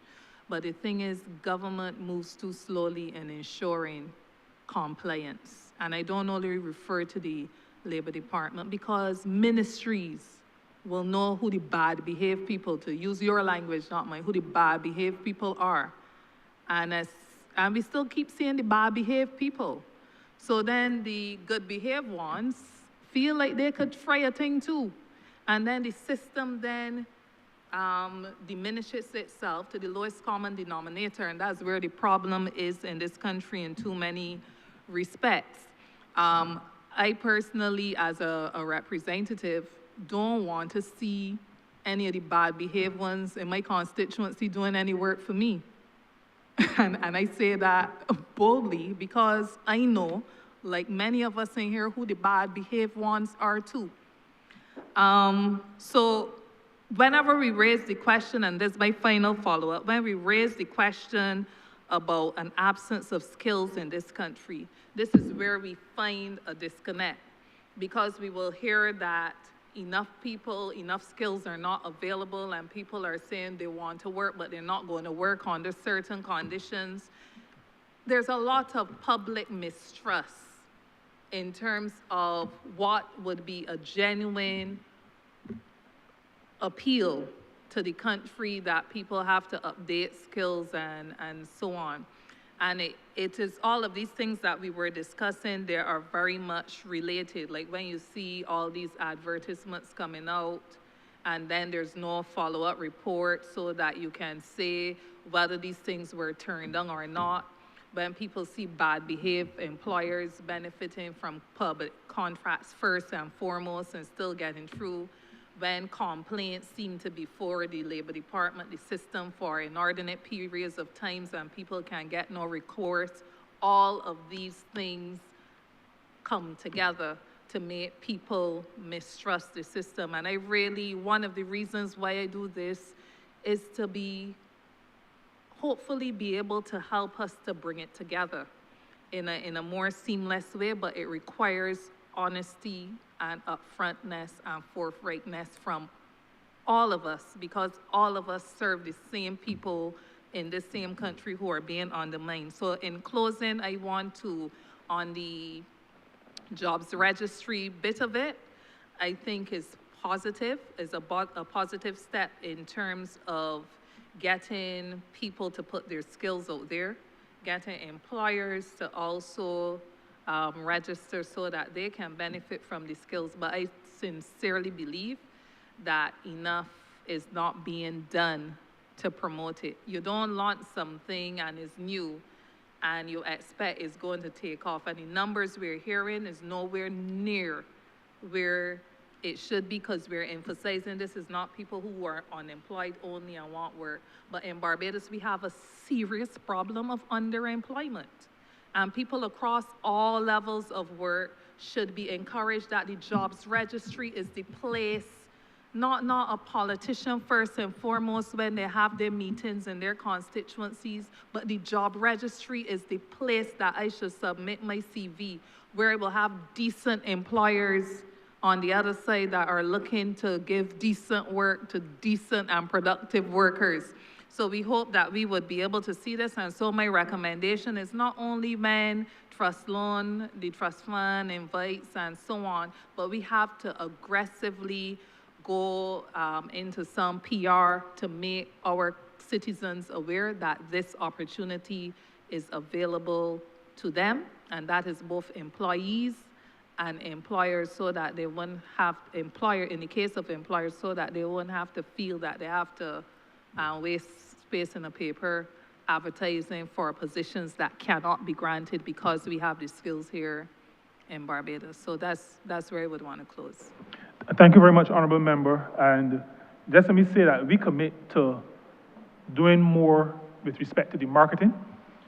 You also mentioned the getting Barbadians comfortable that all these different interventions really work. Now, I spoke to the Immigration Department through the Ministry of Home Affairs, sharing information.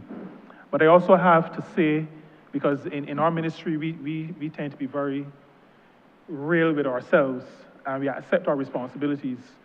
And accepting that responsibility also means that we not just ask Ministry of Home Affairs and the Immigration Department to share information with the public, but we also have to share information in terms of the use of the Barbados Job Register, so that the number that was shared earlier, 43, the public doesn't know that. But the public needs to know that as far as our records show, 43 persons have used and been successful. Other persons, obviously there are other applications that are CVs that are in the system, but that they're real people who have benefited. And if that information is not known, if it is not shared with the public, then it may be seen as another hole. You know, well, this is send it there, you send it there, but nothing gonna happen kind of thing. We want people to be able to trust the system or recognize that the system can work for them. And the only way that's gonna happen is if we share the information. And so the second commitment that we make is publishing publicly the work of the Barbados Job Register. Now, the director spoke to the fact that we know that our information is not going to be complete, because just like members of parliament, everybody who you help don't come back to tell you, oh, I got through. And the same will happen with the Barbados Job Register, but we will share the information that we have. We will not allow the pursuit of perfection to stop us from doing something good. And we will share that information so that people know that the job register works.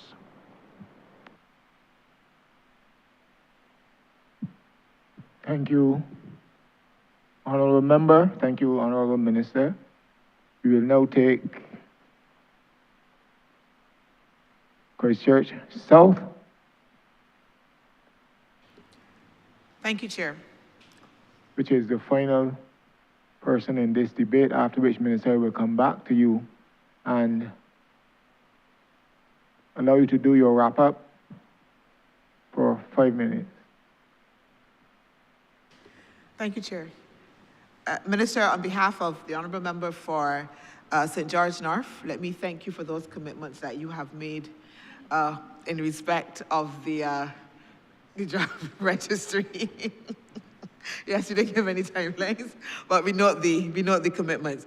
Minister, it's clear that you and your ministry is lifting up some big things for Barbados, having to do with protection of workers' rights, the capacity building within the NGO sector, and importantly, how we make sure that we have a fairly peaceful labor environment. And one of the mechanisms that we know that lies under your ministry for doing so is the social partnership. The head for that, sub-program 0156, the Secretariat for Social Partners, I note under 212 operating expenses, you had an approved estimates for 2025-2026 of 274,000, revised estimate of 100,000, but your budget estimates for 2026-2027 is 540,000, which is a substantial increase. Could you let us know what it is that you're going to be doing differently within the coming financial year under this particular budget line and with that increase? Thank you very much, Honourable Member. The revised estimates for 25-26, 100,000, we burst long time ago. So the estimate for the coming fiscal year is a more realistic one. Now, every time we hold a meeting, either of the full committee or the subcommittee, or we have included, for example, I think we had 2 meetings with respect to construction. Those are all under the subhead of Secretariat for Social Partners. There are going to be meetings of the subcommittee and the full committee We know, for example, that, so I talk about construction. We had a number of meetings with respect to the drafting of the protocol, but there is also it just slipped my mind. There's another area of work, with respect to crime and criminal justice, well, addressing crime. There were quite a number of those meetings in the current fiscal, and those are going to continue. We're past the election period and settling back, so that there will be those engagements, and the engagements, particularly with respect to crime and fighting crime, were larger engagements than normal. And believe me, they cost. They cost. Sometimes I am a little bit amazed at the prices, but we have a permanent secretary now who is a former chief budget analyst, so she is extremely knowledgeable. She hasn't spoken only because she's only just become the acting permanent secretary, as in like a week? Yes, only 1 week. But coming from budget, so we know that the money is going to be well taken care of. But I will tell you that we went way over the current estimates, the revised estimates for 25-26, because of the number of meetings. So if I kind of break it down, the social partnership addresses the major issues. They will continue to address the matter of crime and criminal justice and stopping people from getting involved in crime and criminal activity. The subcommittee also meets, the subcommittee of the social partnership. We have met quite a bit with respect to drafting the protocol, because a new protocol is overdue. We have a draft of Protocol 7. The discussion, there will be some discussion which will go into the new financial year regarding the matter of how, there are a number of documents we prepared, a full protocol, an abridged version, and then an executive summary. They have to be approved, so there will be meetings, and in those meetings, there will be discussion on these matters, but all those have to be paid for, because we got to use the space somewhere. We don't have the space in the ministry, so we have either to go to, we've used Lord Erskine Sanford Center, we've used the gymnasium, we have used Hilton. We have to find space to hold these meetings, and like I said, there's a cost attached to those. So the full committee, the subcommittee, and then there are also have been meetings and will continue to be meetings where the social partnership, because there are a number of things that operate under the rubric of the social partnership. The Declaration of Mission Barbados, to a significant degree, operates under that umbrella. We were the ministry responsible for coordinating its preparation, and while it is headed by the head of the public service, the meetings end up with us. I almost said on our plate, but that might be appropriate because we have to pay for every plate. And that's where a lot of the cost is in food and beverage, along with the rental of the space. So this speaks to a more realistic, as opposed to a significant increase in number of meetings. And the expense under this head is mainly meetings. Mainly meetings. Chair, through you, Minister, I thank you so very much for that, but we would not want to give the impression that the majority of the work under that head is just only meetings. And I know that there's substantive work that is happening within the social partnership of itself. And could you speak to, therefore, what have been some of the key outputs from the social partnership that continues to justify its existence? One of them, thank you, Honourable Member, one of them is the level of industrial relations harmony in spite of the challenges that we face from time to time. So, to put it another way, it could be a lot worse. But the social partnership allows us to work together. So that, for example, when we establish a national minimum wage, that is social partnership work. Because the committee, the minimum wage committee, minimum wage board, is comprised of social partners, government, employers, workers. So that is some of the work. They're engaged now in a couple of things. One is the construction matter that I spoke to. So we want to move it from simply a labor clauses, public contracts matter, and put it under the minimum wage, so it applies to everybody. They're also working on indexing. You will recall that the Prime Minister or the Minister of Finance, I think 2 budgets ago, spoke to the indexing. Or was it last year? I don't recall. But the indexing is annual 2%, but every 3 years, there is to be an assessment. What the minimum wage board is doing, they're pretty advanced on that, is working on the mechanism that will constitute the assessment, so that you see in the 3rd year, where are we plug in, we've built a model, maybe an econometric model, we are able to plug in the numbers, we see the impact, and we know what we have to do in the 3rd year, outside of the other 2 years of the 2%. So that is another area of work of the social partnership. The social partnership also addresses, to a very significant degree, our relationship with the International Labour Organization. And we have, and I repeat it now, we are one of the few countries, and maybe the smallest country, to have membership of the governing body, directing the policy of the International Labour Organization, with all 3 social partners involved. Many countries have, outside of the countries of chief economic importance, have maybe a worker rep and a government rep. Well, everybody has a government rep. Well, no, not everybody. There are, 26? I don't remember the number, I think 26 or 52. The regular and the other members, the regular and I don't remember the other term. But all reports that come from a member state to the ILO regarding how we are implementing a particular standard, international standard that we have signed up for.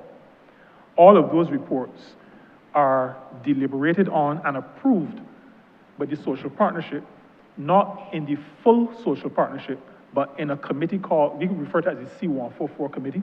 The C144 is an international convention, a convention of the International Labour Organization that speaks to the tripartite nature of the relationship between the member state and the International Labour Organization. And every report that goes to the International Labour Organization on our, let me use the word behavior, since we've used that quite a number of times already, on how we're behaving with respect to living up to the expectation after having ratified a convention or protocol. The report has to be looked at by the social partners. So the social partnership is at work in the C144 committee. It's a tripartite committee made up of the social partners, and the report has to go through them. They have to agree before it can be sent off to the International Labour Organization.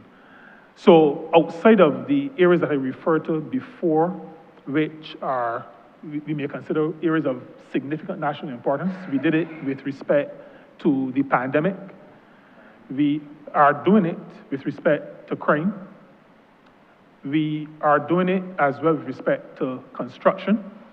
Outside of those, there are those other areas that I mentioned that constitute the work of the social partnership. What I'll mention finally, I spoke to industrial relations harmony. And that may sound strange, and there's a reason why I'm going back to it. It may sound strange given that we still hear of industrial relations issues. But like I say, it could be a lot worse. And one of the reasons why it is not worse is because when issues reach a boiling point, they are brought to the subcommittee of the social partnership.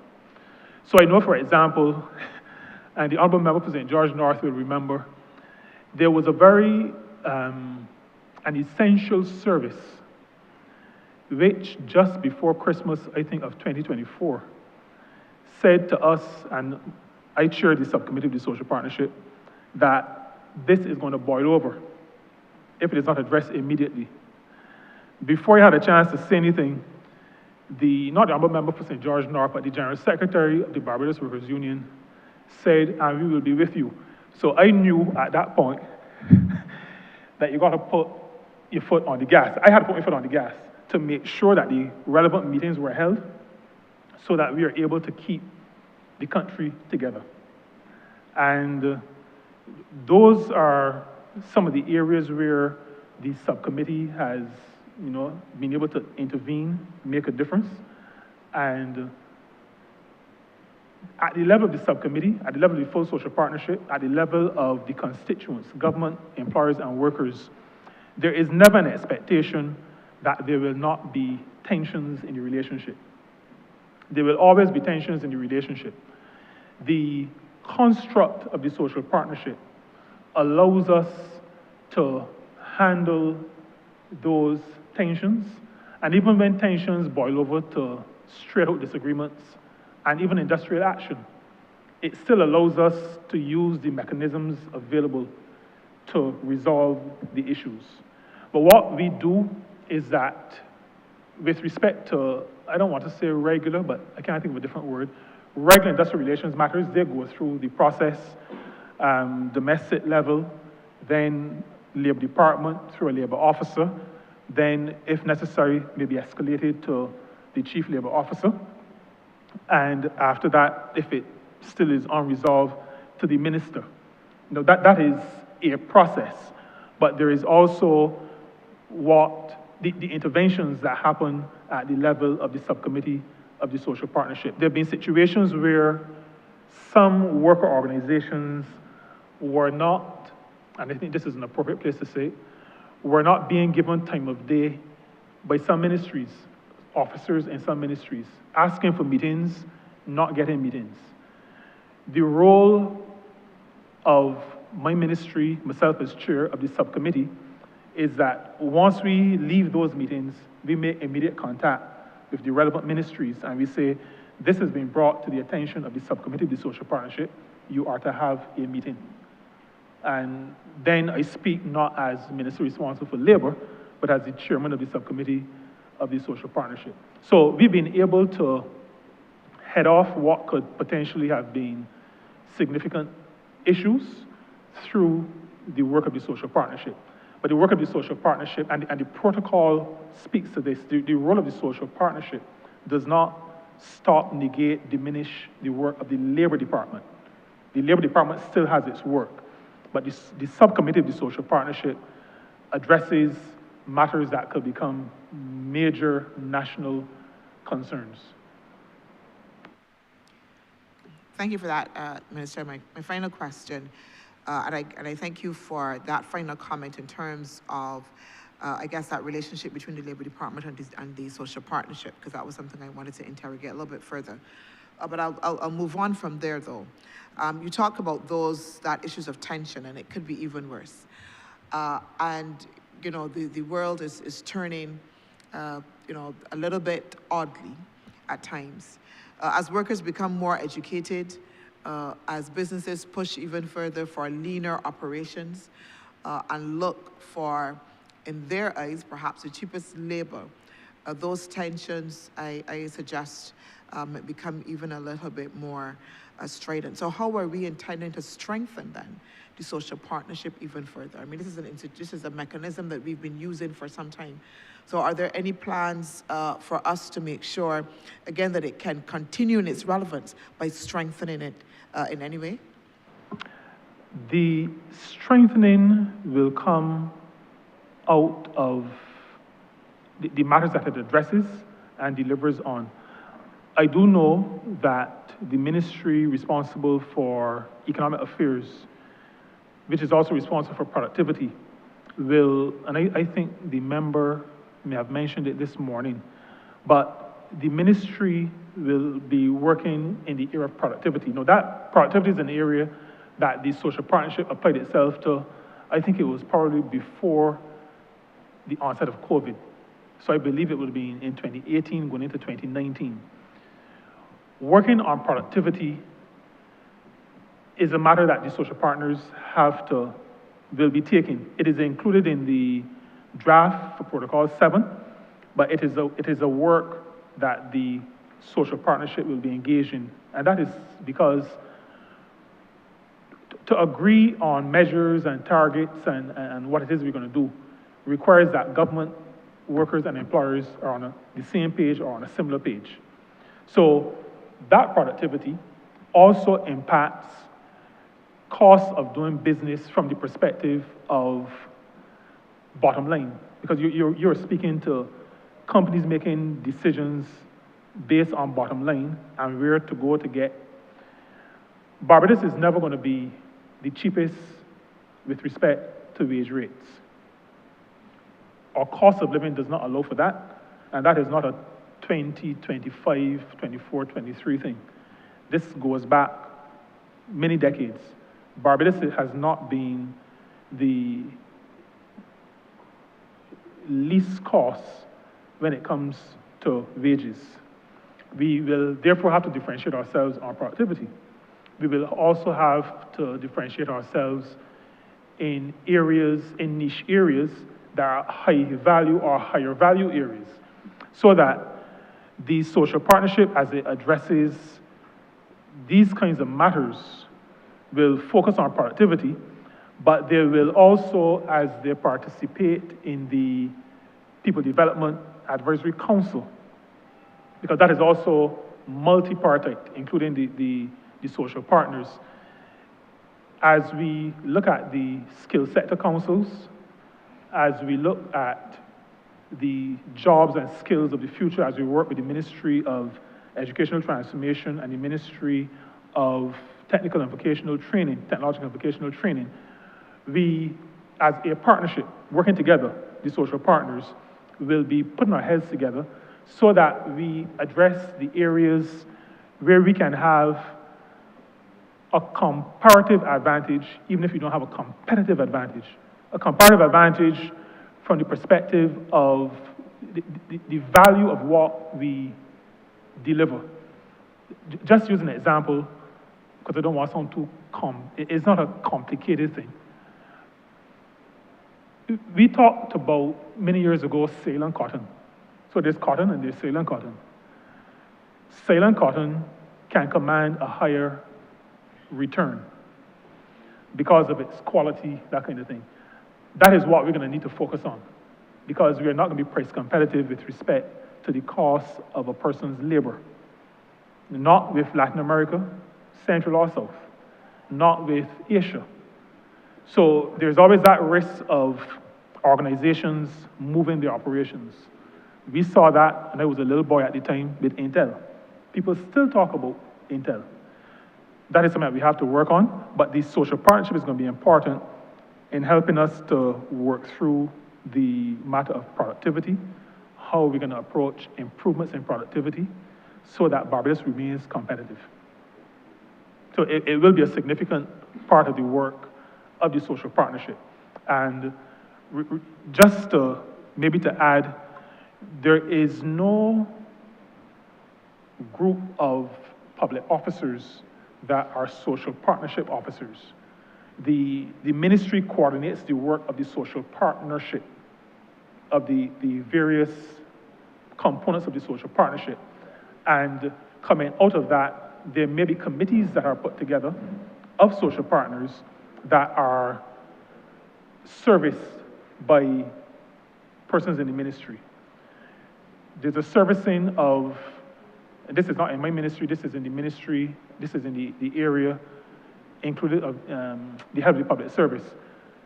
The matter of the missions serviced by the ministry, but you'll be familiar with that, Ministry of the Public Service. So the ministry will service committees, but the social partnership is a body that deliberates.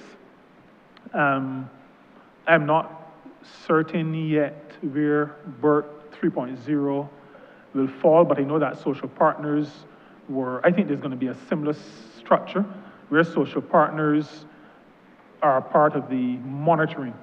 It was actually called the Burke Monitoring Committee.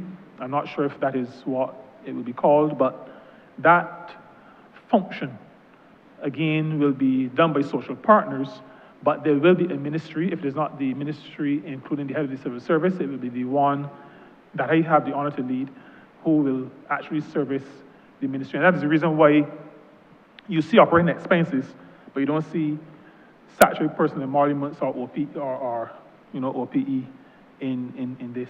It is all on the operating expenses. The servicing comes through general management. Thank you, Chair. Arrest. Thank you.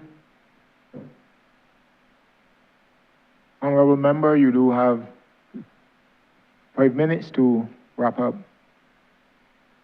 All right, thank you very much, Mr. Chair. And allow me, on behalf of the team that I have the honor to lead, and I say it is a good team. I'm not going to identify anybody because it seems as though when I identify people as being good, somebody from the Ministry of Public Service might be listening, and then they are spirited away. So I will speak to the team generally. The team is a good team. I'm not sure they like me as much as I like them, but we work well together, and I push them sometimes a little bit too hard. But this team has delivered, in my view, for the people of Barbados. This has not been a minister delivery system. This has been a team system, and in all areas of the work of the ministry, the officers have been fully involved and have worked hard to make sure that we are where we are, delivering for the people of Barbados in terms of making sure that there are protections. The team is also a very realistic team, so we recognize that there is unfinished business. I indicated those areas because when we are in management meeting, there is free flow of discussion.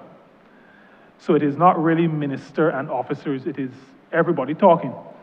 And we all know, because we're honest with each other, we know where the challenges are, where we need to do better. And that is the reason why I was able to share openly and fully the areas of unfinished business, those that we've started to work on. To the Honourable Member for Christchurch South and St. George North, I am aware of the commitments that I have made, and having some moral compass, we will be working very diligently to make sure we fulfill the commitments that we have made.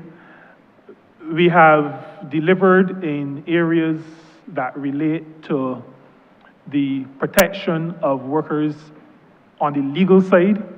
We have delivered with respect to remuneration. There is the matter raised in our manifesto, which I touched on in terms of new areas of work, which I'd like to mention here. The matter of a living wage. We acknowledge that the Barbados Workers Union has been, I probably could use the word vociferous. I think that describes the Barbados Workers Union, but in advocating for a living wage. Now, this is on the agenda, and I want to end with this. This is on the agenda to some degree, not only, but to some degree, because we have recognized that with the setting of a minimum wage, which is essentially a wage that allows a worker, in my words, to keep body and soul together. But there have been employers who, with the increase in the minimum wage, have reduced hours, so that there are some people who are going home with the same amount of money that they were going home with before the increase in the minimum wage. One of the last times I spoke to the media about this matter, I said to the country through them, do not push the government to move from an hourly wage to a weekly wage. This government, and the Prime Minister is always very clear about this, the Honourable Member for St. Michael Northeast, she will often say to us as members of the Cabinet that she is the head of a Labour Party. I am a minister responsible for labour, for workers, and it will not go unnoticed or unattended if, as we try to allow workers to keep up with the cost of living, to realize that we are back to square one. And so I say very clearly to all who would care to hear that we are going to make sure that the workers of this country are not disadvantaged, that they are at least able to keep up with any increases at the price level. The ministry does not accept that the primary driver of price increases in supermarkets, hardware stores, and other places relate to wages. Almost every decent economist in this country recognizes that much of our inflation is imported. That's what economists refer to as imported inflation. So that the same challenges that people across the US have, that the people in the United Kingdom have, we're having with respect to the cost of items. The people who work in establishments must be able to afford to eat. They must be able to afford to pay their light bill, their water bill. They must be able to send school their children. And we will make sure that that happens. And so I encourage right-thinking persons. We have set the dates for the indexation so that the issues that arose last January and the June before that will not arise in the future.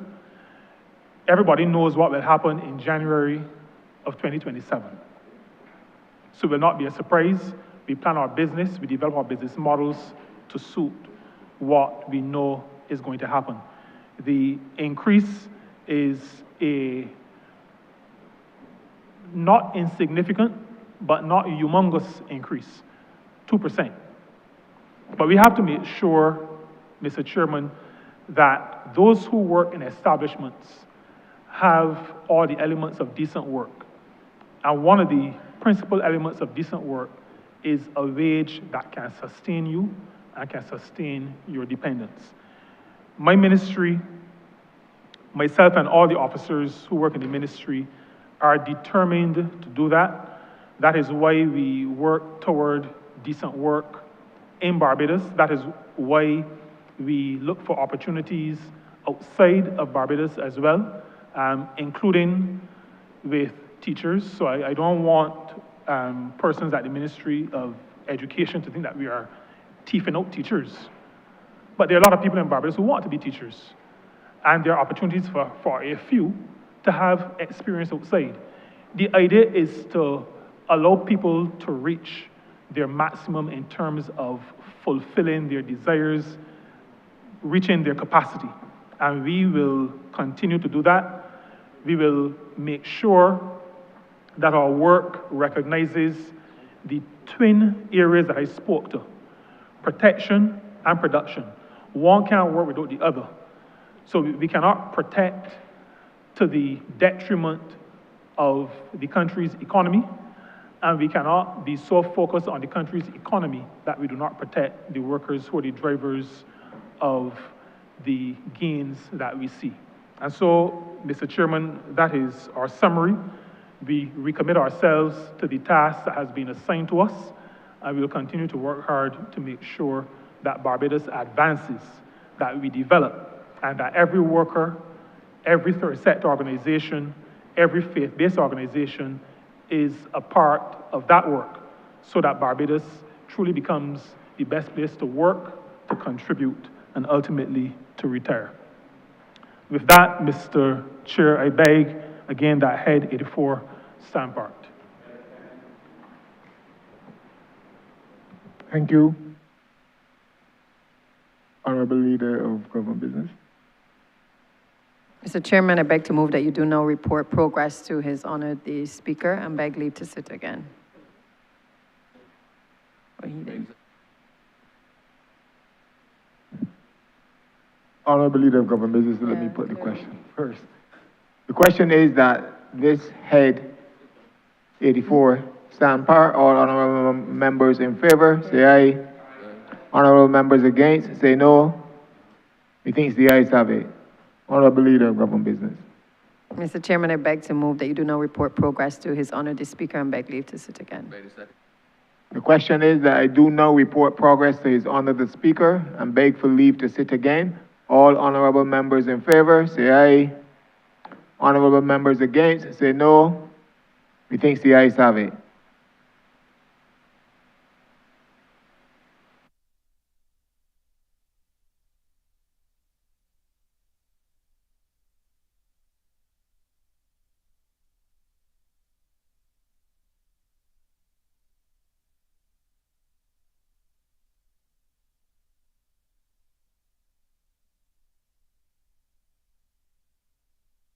Someone has reported progress and requests leave to sit again. Honorable Leader of Government Business. Thank you, Mr. Speaker. I beg to move that the House be suspended until tomorrow, the 10th of March at 10 a.m. The question is that this honorable chamber will be suspended until Tuesday, the 10th of March, 2026, at 10 a.m. in the forenoon. All honorable members in favor, please say aye. All those against, please say no. Meeting the ayes have it. This honorable chamber stands suspended until tomorrow, Tuesday, the 10th of March, 2026, at 10 a.m. in the forenoon.